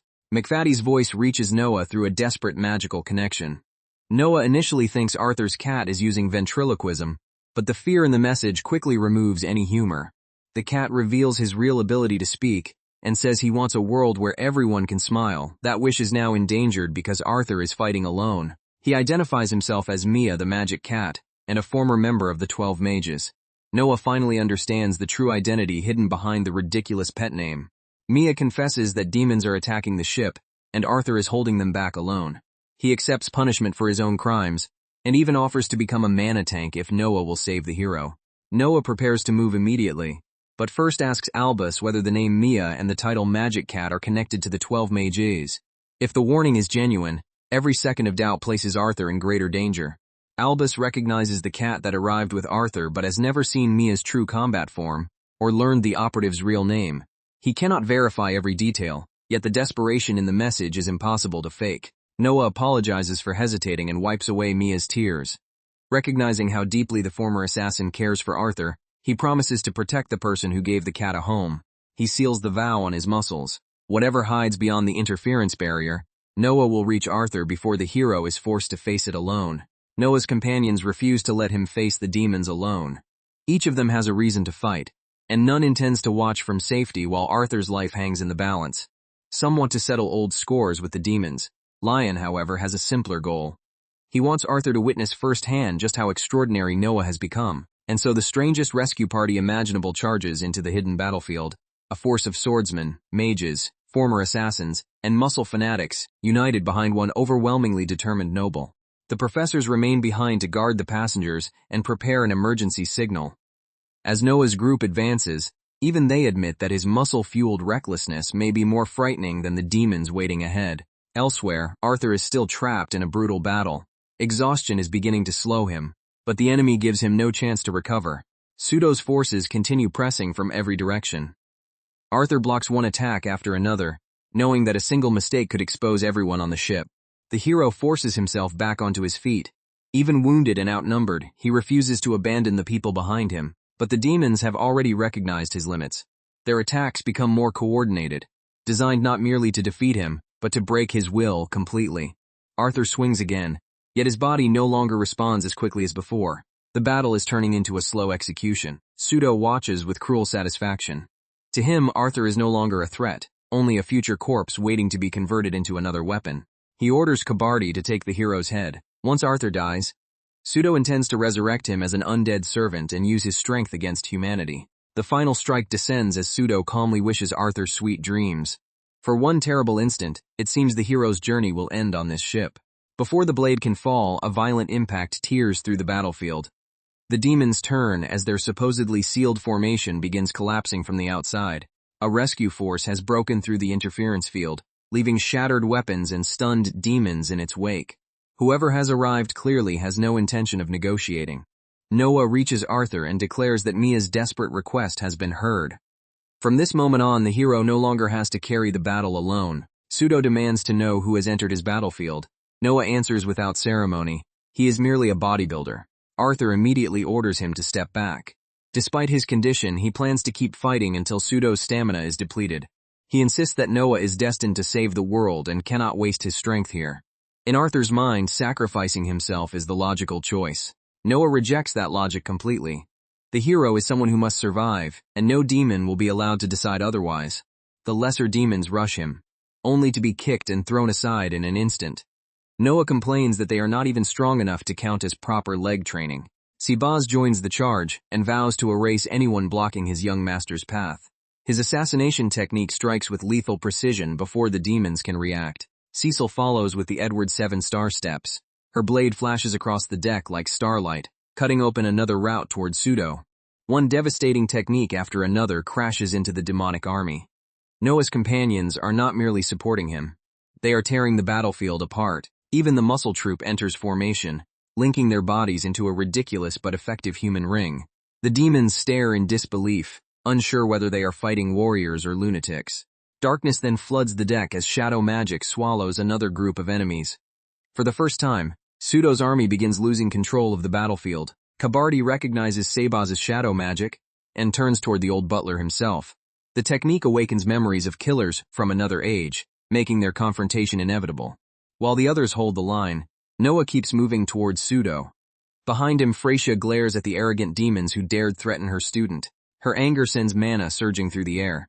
She promises to reduce every last enemy to ash, and the flames gathering above her prove it is no empty threat. The demons finally recognize the woman before them, Freysia, the furious flame mage whose power grows more terrifying with her rage. She releases Sunflare Inferno. A miniature sun erupts over the deck, consuming a massive section of the demonic formation in one overwhelming blast. Noah walks straight through the sea of fire and closes in on Pseudo. A guard tries to stop him, declaring that no one will be allowed near the demon lord. Subs intercepts the filthy opponent before Noah can answer. He refuses to let his pure-hearted young master waste time on someone so unworthy. With the obstruction removed, Noah finally stands before the one commanding the attack. The noise of the surrounding battle seems to fade around them. The enemy introduces himself as Pseudo, the 33rd Demon Lord, and promises to demonstrate the true power of demonkind. Noah accepts the challenge without hesitation. Instead of drawing a legendary weapon, Noah calls upon the one thing he trusts above all else, his muscles. Strength and strip activate at the same time. Power surges through every fiber of his body. The deck cracks beneath his feet as the confrontation begins. Pseudo studies Noah's transformed physique and realizes that the ridiculous display is not an act. The body before him has been trained into a genuine weapon. He calls Noah a shameless, perverted meathead. Noah accepts the insult as praise, only making the demon lord even more irritated. Their first exchange explodes across the deck. Neither side yields, and the surrounding fighters are forced away by the pressure alone. Pseudo notices the sword at Noah's side and asks whether he intends to use it. The question sounds casual, but he is carefully measuring every possible threat. He launches another attack, confident that Noah must choose between evasion and defense.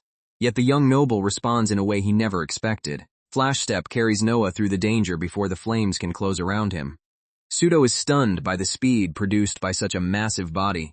The demon lord boasts that an ordinary blade could never wound him. Noah, however, has never depended on ordinary weapons. He drives forward through another magical assault. Every movement is direct, efficient, and powered by years of relentless training. Pseudo attempts to crush him with raw force, but Noah refuses to give ground. The deck fractures further beneath their collision. Noah declares that muscles are the strongest weapons in existence. Unlike steel, they cannot be disarmed, and with enough training, they can pulverize anything. His next strike sends Pseudo flying across the battlefield. The surrounding demons freeze, unable to believe their lord was launched by a human's bare hands. Pseudo rises with a different expression. The amusement is gone. He now understands that Noah is genuinely dangerous. The demon lord retaliates with a surge of dark power. The air bends around him as he prepares a spell far more sinister than the previous attacks. Calling it repayment, Pseudo unleashes void magic, Klezeros. The darkness expands beneath Noah before he can retreat. The spell drags him into a sealed void and buries him beyond reach. Pseudo claims Noah will remain trapped there until his life finally disappears. The others cry out for their young master. But the demons immediately attack again. With Noah removed, they believe the remaining group will collapse like a circus without its star.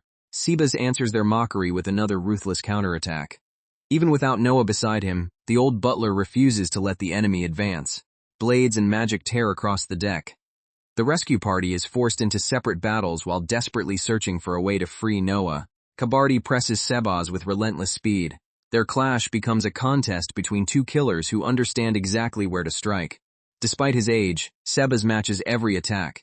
But the longer the fight continues, the more the strain begins to show. A brutal blow finally breaks through his defense. Blood spills across his uniform, yet he remains standing between the demons and Noah's companions. Cecil apologizes for allowing him to be hurt and nearly loses herself to anger over Noah's disappearance. Sebas urges her to stay calm and trust the man she loves. The enemy mocks Sebas as a once formidable assassin weakened by age. The insult only sharpens the butler's killing intent.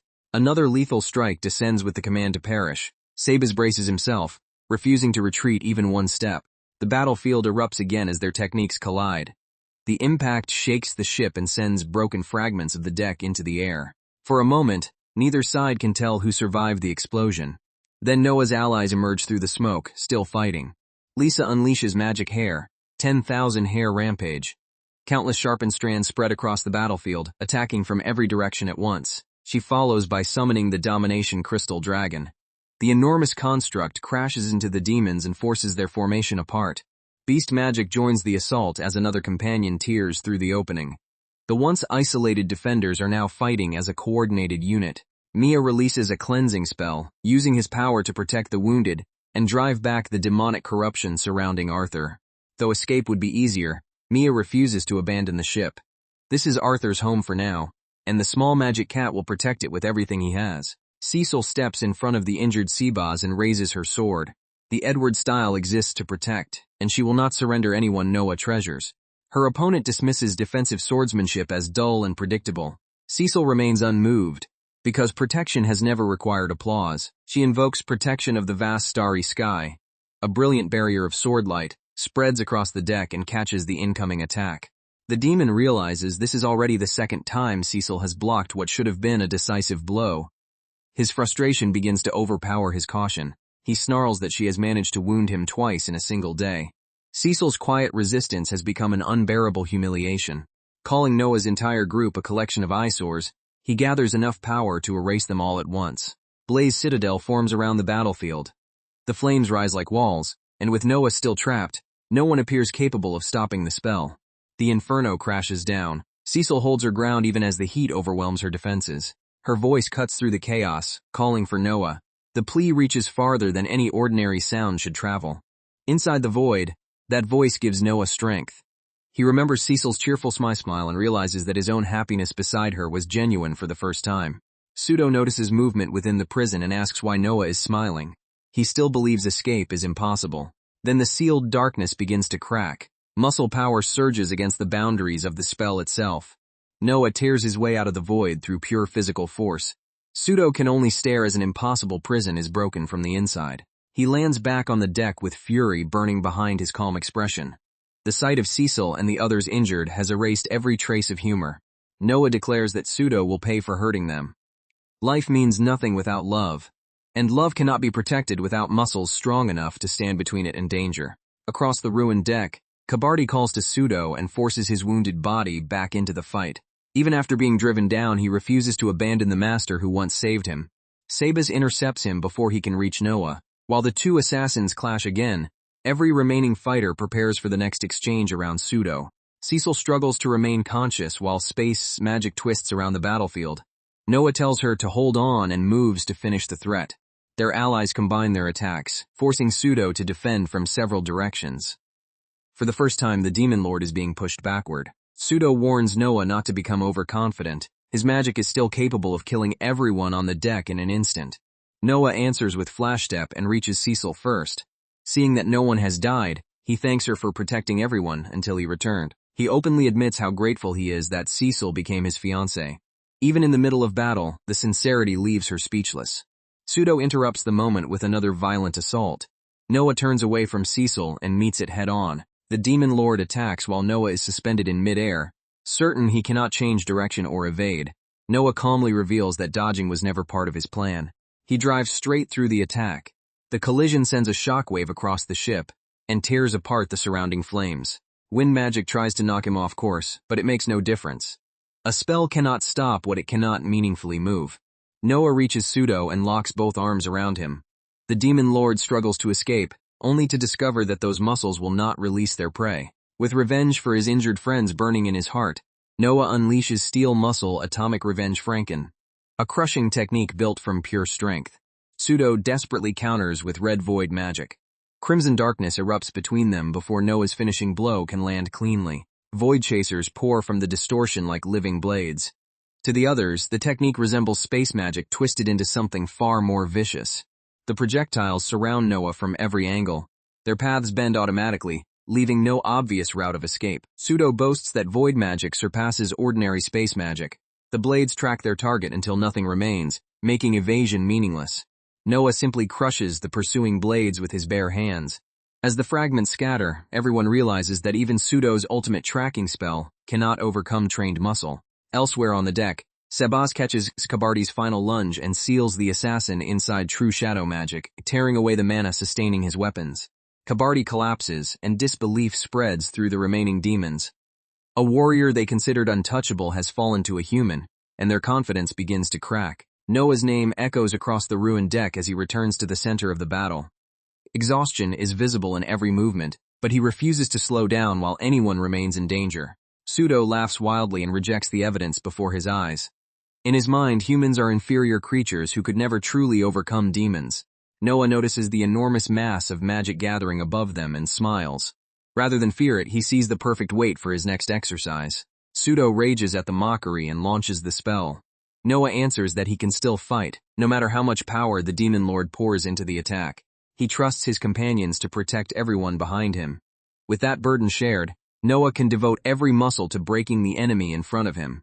The lesser demons begin whispering about retreat. Kabardi is down, Pseudo is struggling, and none of them ever swore enough loyalty to die for this battle. Pseudo hears their cowardice and decides they are no longer useful. He turns his own magic on every subordinate still standing. Judgment Dimension opens over the ship. Countless void blades appear in the sky, aimed at allies, enemies, and passengers alike. The spell resembles the attack Noah already destroyed, but this time there are far too many blades to count. Pseudo intends to erase everyone on the vessel together. Watching him, Noah understands what Pseudo has become. Once an incredible ruler, the demon lord grew frail with age and clung bitterly to the glory he had lost. His fading strength left him unable to control the world as he pleased. Noah realizes that someone must confront him as an equal and force him to accept reality. Instead of retreating, Noah charges beneath the falling void blades. Fire magic gathers around his body as he prepares to meet the spell directly. He activates another boost and forces his muscles beyond their ordinary output. Every step shakes the broken deck. Then Noah launches himself upward. His fist becomes the single point standing between the ship and Pseudo's annihilation spell. The impact tears through the sky. Void blades shatter in waves as Noah drives deeper into the center of Judgment Dimension. Pseudo stares in horror and asks what kind of creature could do this. Noah answers that he is simply a villainous noble who enjoys muscle training. He invites Pseudo to throw everything he has left. Whatever comes, Noah intends to receive it head-on. The challenge is repeated without hesitation. No spell, curse, or demon lord will make him abandon the people trusting him. The final confrontation awakens a memory from centuries earlier. When the demon continent of Dragnia was consumed by endless bloodshed over the title of demon lord, that era was a living hell. Slavers bought and sold children while powerful demons treated weaker lives as disposable currency. Among those captives was a young Kabardi. Slave merchants judged the children by the price their hearts might earn. When one merchant tried to harvest them, the terrified children begged for mercy. Kabardi alone refused to accept death without resistance. Even surrounded by monsters, he swore he would never let people like them kill him. That desperate will triggered something buried within. Mana exploded from the boy and slaughtered every captor nearby. Pseudo witnessed the awakening and immediately recognized extraordinary potential. He warned Kabardi that such power would make him a target. Anyone seeking the throne of Demon Lord would eventually hunt him. But Pseudo also saw another possibility. Kabardi possessed enough potential to become a Demon Lord himself. Back in the present, Noah smashes through the enemy's defense with Ignis Blow Tempest. The force drives Pseudo farther toward his limit. Pseudo wonders whether he ever truly wanted the throne at all. Even now, after centuries of struggle, he remains uncertain about the desire that ruled his life. One truth remains: survival has always been his only absolute goal. That instinct pushes him toward one final transformation. He activates Magic Crystal Body. His flesh hardens into a demonic armor capable of enduring attacks that would destroy ordinary beings. Omega Regenesis completes the transformation, restoring Pseudo in a monstrous body built for one final exchange. The battle has reached the collision between two completely different ways of surviving. Noah decides the solution is simple. He only has to send Pseudo flying. He lowers his stance and prepares the strongest charge of his life. Flash Step launches him across the ruined deck. To the observers, his enormous body appears to vanish before reappearing in the sky. His companions shout in amazement as Noah flies toward the transformed Demon Lord. He promises to surpass his limits once more. The strain is obvious. Noah is pushing every muscle beyond the point his body should safely endure. Yet Cecil and the others refuse to doubt him. They have seen him overturn impossible outcomes too many times to stop believing now. Noah remembers that this world does not revolve around him exactly as the game once did. Reincarnation has created consequences he can no longer predict. But it has also given him people who love him, friends who stand beside him, and lives he managed to save where the original story offered only tragedy.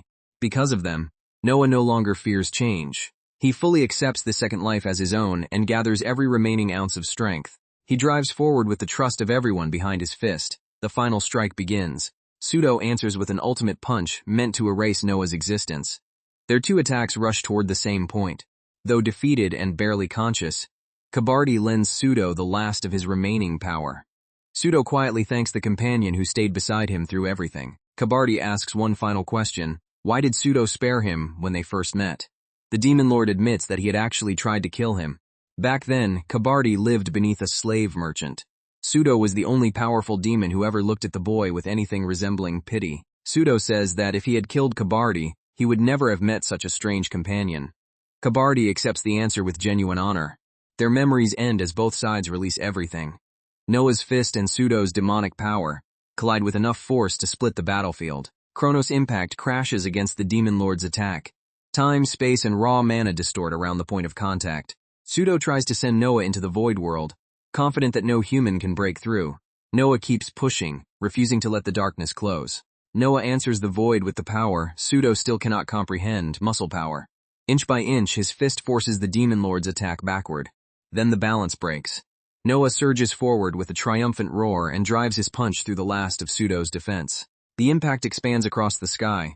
Everyone on the ship grabs whatever they can as the shockwave races over the ocean. A pillar of light erupts above the vessel and splits the clouds. When the brilliance fades, the battle is finally over. When the light finally fades, the survivors can barely believe what they see. Noah has defeated the former Demon Lord. Arthur reunites with Mia while the exhausted group begins counting the living.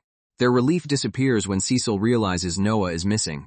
Ignoring her injuries, she prepares to search the sea before anyone can stop her. Far below the surface, Noah sinks through black water as consciousness begins to fade. Nearby, another weakening presence quietly speaks his name. Pseudo admits that he lost. He had lived a hollow life, clinging to power and forcing himself onward only because he feared death.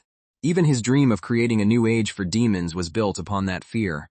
Now he asks Noah to kill him and inherit the position through death. Noah refuses to grant such a lonely ending.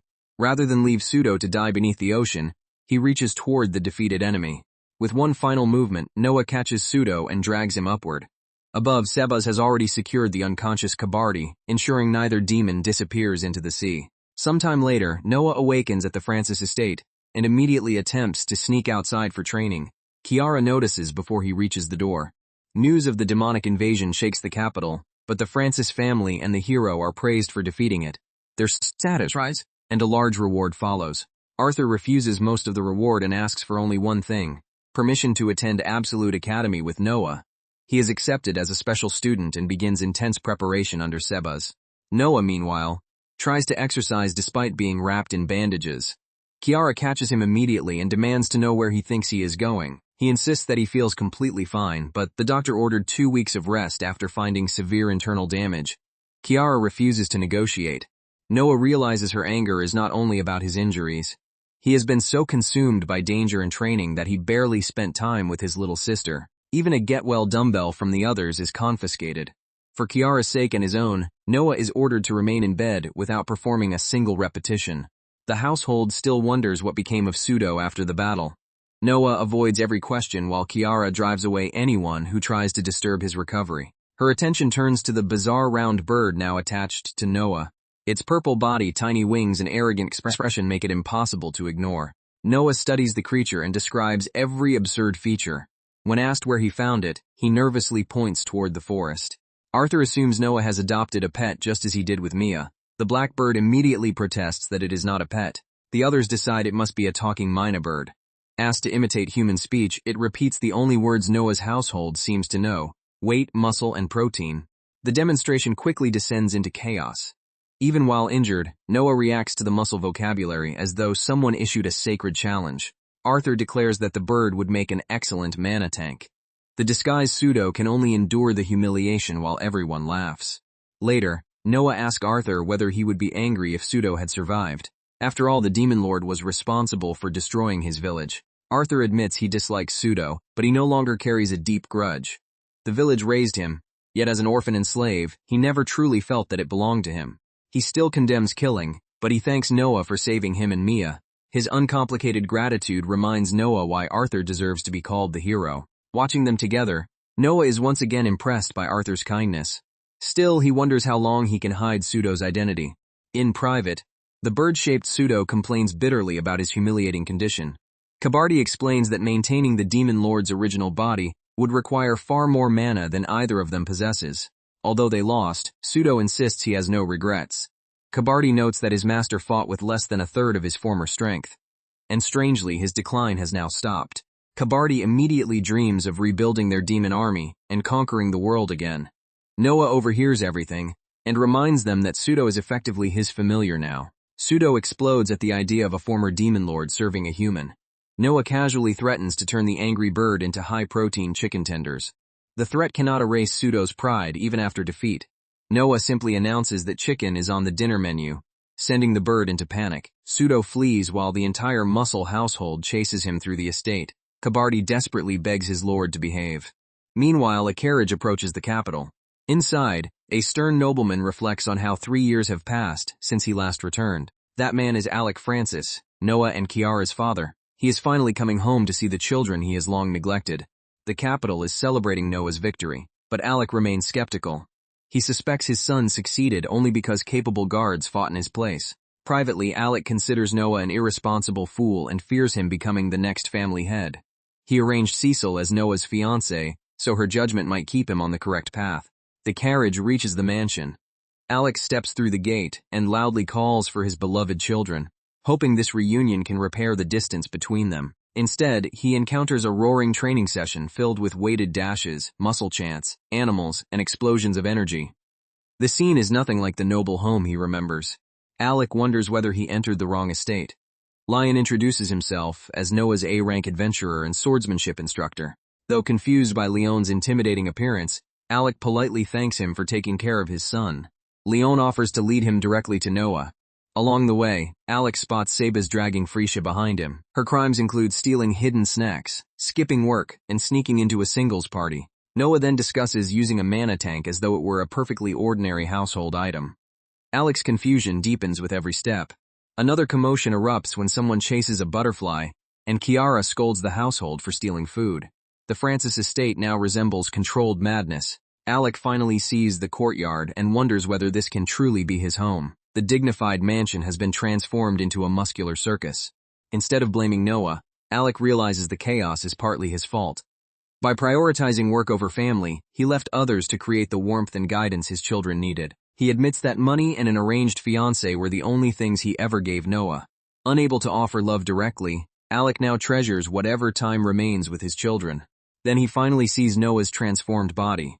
The sight of his once spoiled son standing tall, confident, and overwhelmingly muscular leaves Alec completely speechless.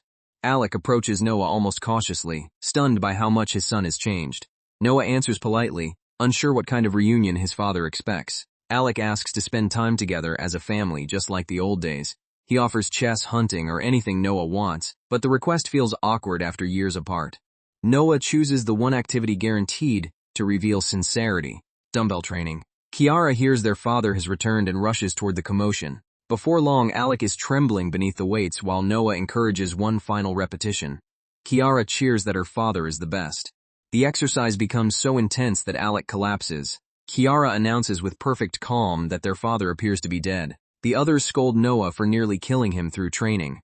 Noah promises Kiara some private time later, though she immediately complains that he reeks of sweat. At dinner, Cecil arrives and nervously greets her future father-in-law. Outside, fireworks begin to illuminate the capital. Alec explains that the Francis family helped sponsor the festival. Watching Noah, he admits that the cruel and violent boy described in old reports has clearly changed. Noah reflects that the original villain only wanted his absent father's attention. After reincarnating into that life, he can finally understand those buried emotions. With Alec constantly away, young Noah became a temporary lord while still a child. He spoiled Kiara and acted arrogantly because everyone treated him as an adult before he was ready. Beneath the cruelty was loneliness. Noah finally tells Alec that he misbehaved because he wanted his father to come home, scold him, and truly see him. Alec apologizes and promises to return more often. Cecil gently reminds Noah that feelings must be spoken aloud before other people can understand them. Noah refuses a simple apology and asks for something far more important. He wants his father to say the words he never heard growing up: "I love you." The request stops Alec completely. He realizes that despite providing wealth and status, he had forgotten the most basic expression of affection. A memory returns of Noah and Kiara making him a flower crown as children. Even then, they were offering love while he prepared to leave for work again. Alec had always told Noah to care for Kiara, assuming an older brother would naturally carry that responsibility. He never noticed how heavily it burdened the boy. Now he wonders why he waited so long to say something so simple. Regret finally breaks through the pride he used to hide behind. Alec embraces his children and openly tells them he loves them. The father who rarely showed emotion cries without restraint. Later, Cecil tells Noah she is glad he expressed his true feelings. Noah misunderstands her emotional comparison and immediately turns it into a story about endurance muscle training. Cecil laughs and admits that the Noah before her is nothing like the rumors. He is kind, gentle, dependable, and stronger than anyone she has ever known. Cecil admits that, even if he were not Noah Francis, she would still want to spend her life beside him. A shooting star crosses the sky as Noah finally understands the depth of her feelings. Beneath the falling stars, she confesses that she loves him with all her being. Noah answers by promising they will face the future together, no longer bound by the doomed story of the game. With the family finally reconciled, the story shifts toward Noah's most predictable use of royal gratitude. He and his companions arrive before an establishment that resembles a salon, monster farm, fortress, and temple to exercise all at once. After defeating Pseudo, Noah received one wish from the crown. Rather than request wealth, land, or political authority, he used it to build an enormous gym in the capital. The result is his dream theme park dedicated entirely to muscle training. Noah regrets only that Alec had to return to work before seeing it. Inside, even veteran fighters are amazed by equipment they have never encountered. Every room has been designed to challenge a different part of the body. 3 overwhelmingly muscular trainers step forward to greet the first-time visitors. Their presence alone makes the entrance feel like a trial. Arnold, Neger, and Schwartzy welcome everyone to Muscle Gym Snow Bear. The trio treats physical development with the seriousness of a sacred order. They pose in perfect synchronization, displaying physiques honed through decades of discipline. Even Noah pauses to appreciate the craftsmanship of their bodies. The trainers immediately recognize Noah as someone extraordinary. His posture, density, and aura reveal a level they expected only from men in their 30s. To them, muscle is a language of the heart. When two people exchange effort honestly, their bodies reveal truths that words could never express. One trainer challenges Noah to prove how deep his love for muscle truly runs. Their arm wrestling match begins with enough force to shake the table. Noah answers without hesitation and overwhelms him. The trainers realize that his devotion is deeper than anything they imagined. Elsewhere, Cecil begins school life beside new classmates.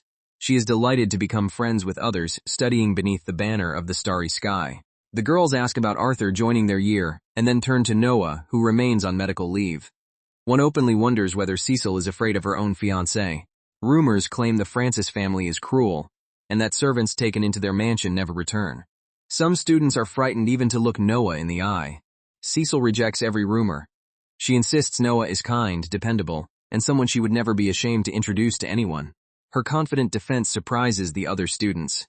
They begin wondering whether the terrifying noble in the stories could truly be so different.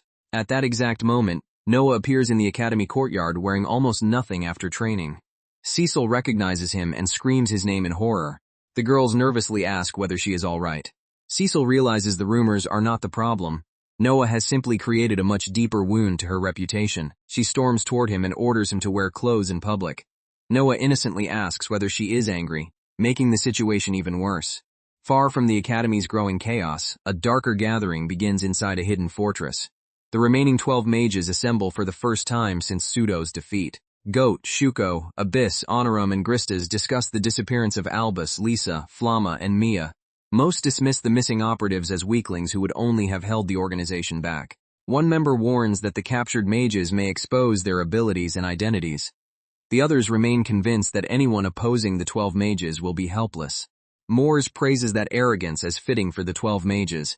Anyone challenging their organization, she says, is merely volunteering for a painful death. Yorrigon Shadrius ignores the serious discussion and suddenly proposes marriage to one of the women. His shameless flirting instantly disrupts the meeting. The answer is a cold rejection. Yorrigon laughs, but no one else finds the proposal remotely amusing. When Moores loses patience, she summons a grotesque beast to devour him. The creature charges across the hall while Yorrigon barely avoids its jaws. A gentle light envelops the monster and calms it before the meeting collapses completely. The mysterious power reveals another member's quiet authority. The creature is warned not to cause too much trouble. Order returns, though only barely, among a group clearly too unstable to cooperate peacefully. Yorrigan apologizes and admits that silence makes him uncomfortable. Olivia finally asks the question everyone has avoided. Why were they all summoned? The answer is revolution. Their leader declares that the time has come to unite, create their own country, and remove anyone standing in the way. Arthur and Noah are identified as the greatest obstacles. Christus is ordered to eliminate the hero before he can interfere. Shuko is assigned to Noah Francis. The masked killer accepts eagerly, claiming Noah stole something precious from him. Olivia has little interest in the hero or the villainous noble. Her only desire is to bring the existing country down, regardless of who survives. Yet even Olivia admits that one institution frightens her more than Noah, the magic church and the saintesses entrusted with its sacred power. Inside that church, a woman receives the first report and realizes the moment she feared has arrived. The enemy's plan is finally moving toward the capital. The seventh saintess, Minerva, leaves to find Noah. Her arrival will mark the beginning of a threat far greater than the invasion aboard the cruise ship. Meanwhile, Noah's group notices Albus suddenly panic and run ahead. Lisa and Flamma explain that he has always become obsessively attached to strange trends. Across the capital, citizens are chanting a single word, potato. Even Noah senses that something deeply unnatural is spreading through the streets. Rumors describe citizens joining the chant and repeating bizarre phrases without explanation. Flamma briefly celebrates that his own catchphrase might have become popular, then realizes this phenomenon is entirely different. The word potato awakens a faint memory from the game. Noah knows it was connected to a future character and an important event. Unfortunately, his intelligence skill activates at the worst moment and fractures his train of thought. The answer remains frustratingly beyond reach. Then the truth strikes Noah. The citizens have been brainwashed. The cheerful potato chant is not a trend, but a magical command spreading through the capital. Minerva arrives and introduces herself as the seventh saintess of fertility. She asks whether the muscular young man before her is Noah Francis. She casually admits teaching Noah's carefully trained muscle enthusiasts about love. Noah immediately demands to know whether she brainwashed them. Minerva explains that famine, drought, monsters, and suffering cause people to forget love and turn toward hatred. Her mission is to restore what hardship steals. Her solution is potato activation, a spell presented as the only way to save the world. The declaration is inspiring until the magic strikes Noah directly. He immediately asks whether she just attempted to brainwash him. Minerva is surprised that his mind resisted the command completely. She praises his robust will, but Noah says his heart is already devoted to someone else. Delighted rather than discouraged, Minerva asks to be taken to Noah Francis, unaware she is speaking to him. After finally understanding his identity, Minerva offers Noah an enormous potato as a gift. Its size leaves even him briefly speechless. At the estate, she explains that she came because Noah saved many people from demons aboard the cruise ship. As a woman devoted to love, she had to meet such a hero. Minerva immediately imagines a future where they farm potatoes together and raise many children. Noah interprets the proposal as an invitation to become a farmer. Cecil recognizes the real meaning and objects to another woman proposing in front of her. Minerva calmly notes that the country allows polygamy, while Kiara arrives to investigate the guests. Minerva is delighted by Noah's cute little sister, but Kiara warns that Cecil is the only older sister she needs. The household's romantic tension rises instantly. Cecil and Minerva argue over who understands Noah better. Neither woman is willing to surrender even a fraction of his affection. Before the confrontation escalates, Cecil asks Minerva to explain her true reason for coming. A saintess would not travel this far merely to flirt. Minerva's expression turns serious. She warns that exactly 1 week from today, the capital will face an unprecedented danger. The leader of the 12 mages has begun to move. Although Noah's companions joke about the organization, Minerva insists the threat is real. Their goal is to create a country of their own, and to accomplish it, they intend to destroy the capital. Minerva asks whether Noah knows the tale of the daemon and the gate. The children's story tells of animals living peacefully until a daemon destroyed their homes and fields. Together, they defeated it and sealed it behind a gate. Kiara remembers Alec reading the tale when she was young, while Noah realizes he has forgotten it entirely. Minerva reveals that the story records actual history. The capital was built after that ancient disaster. The 12 mages now seek to undo the seal and release the daemon buried beneath it. If the seal breaks, the capital and everyone nearby will be annihilated. The plan depends on stealing sacred objects known as the Holy Relics. Noah tries to recall the relevant game event, while Minerva prepares to demonstrate how the relics function. Training with his intelligence skill becomes another ridiculous physical struggle. Noah refuses to let his own mind defeat him forever. the memory finally returns. The gods granted holy relics to chosen saintesses of the magic church. Minerva proudly declares that her enormous potato is one of them. 2 gates stand north and south of the capital, each protected by the magic church. Together they imprison the ancient daemon beneath the city. Opening the seal requires 2 relics preserved since antiquity. Lion doubts anyone could steal them from saintesses powerful enough to guard such treasures. Minerva reveals the terrible truth. The 12 mages have already stolen 1 relic. They need only seize her potato to complete the ritual and open the seal. She kneels before Noah and begs for his help. The request is sudden, but the lives of everyone in the capital now depend on his answer.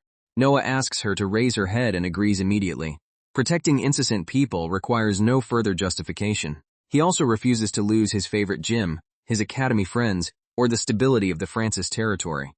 Arthur and the others will undoubtedly join once they learn the truth. The surrounding muscle disciples erupt into their usual chant. Even Minerva is swept into the bizarre but determined atmosphere. Arthur's absence briefly worries Noah. He laughs it off, yet a faint uneasiness remains about whether the hero will be ready in time. Before leaving, Minerva suggests spending the entire night discussing her future with Noah. Cecil firmly cuts the invitation short and sends the saintess away. Once she is gone, Cecil and Noah agree the information must remain secret. They decide to consult Sebas before rumors reach the enemy. Pseudo, still disguised as a bird, interrupts and says Noah is underestimating the situation. While everyone pretends he merely imitates human speech, he explains why attacking Arthur on the ship was easier than striking the capital directly. The saintesses are already gathered in the capital. If the 12 mages leader can steal a relic from one of those monsters, confronting the organization without preparation would be suicide. Pseudo believes Noah may eventually defeat any opponent, but not through confidence alone. Enemies of this level require specialized training and a plan built around their powers. Noah accepts immediately. With the capital in danger and stronger enemies approaching, he vows to push himself beyond every limit once again. From the shadows, a mysterious figure watches the Francis estate.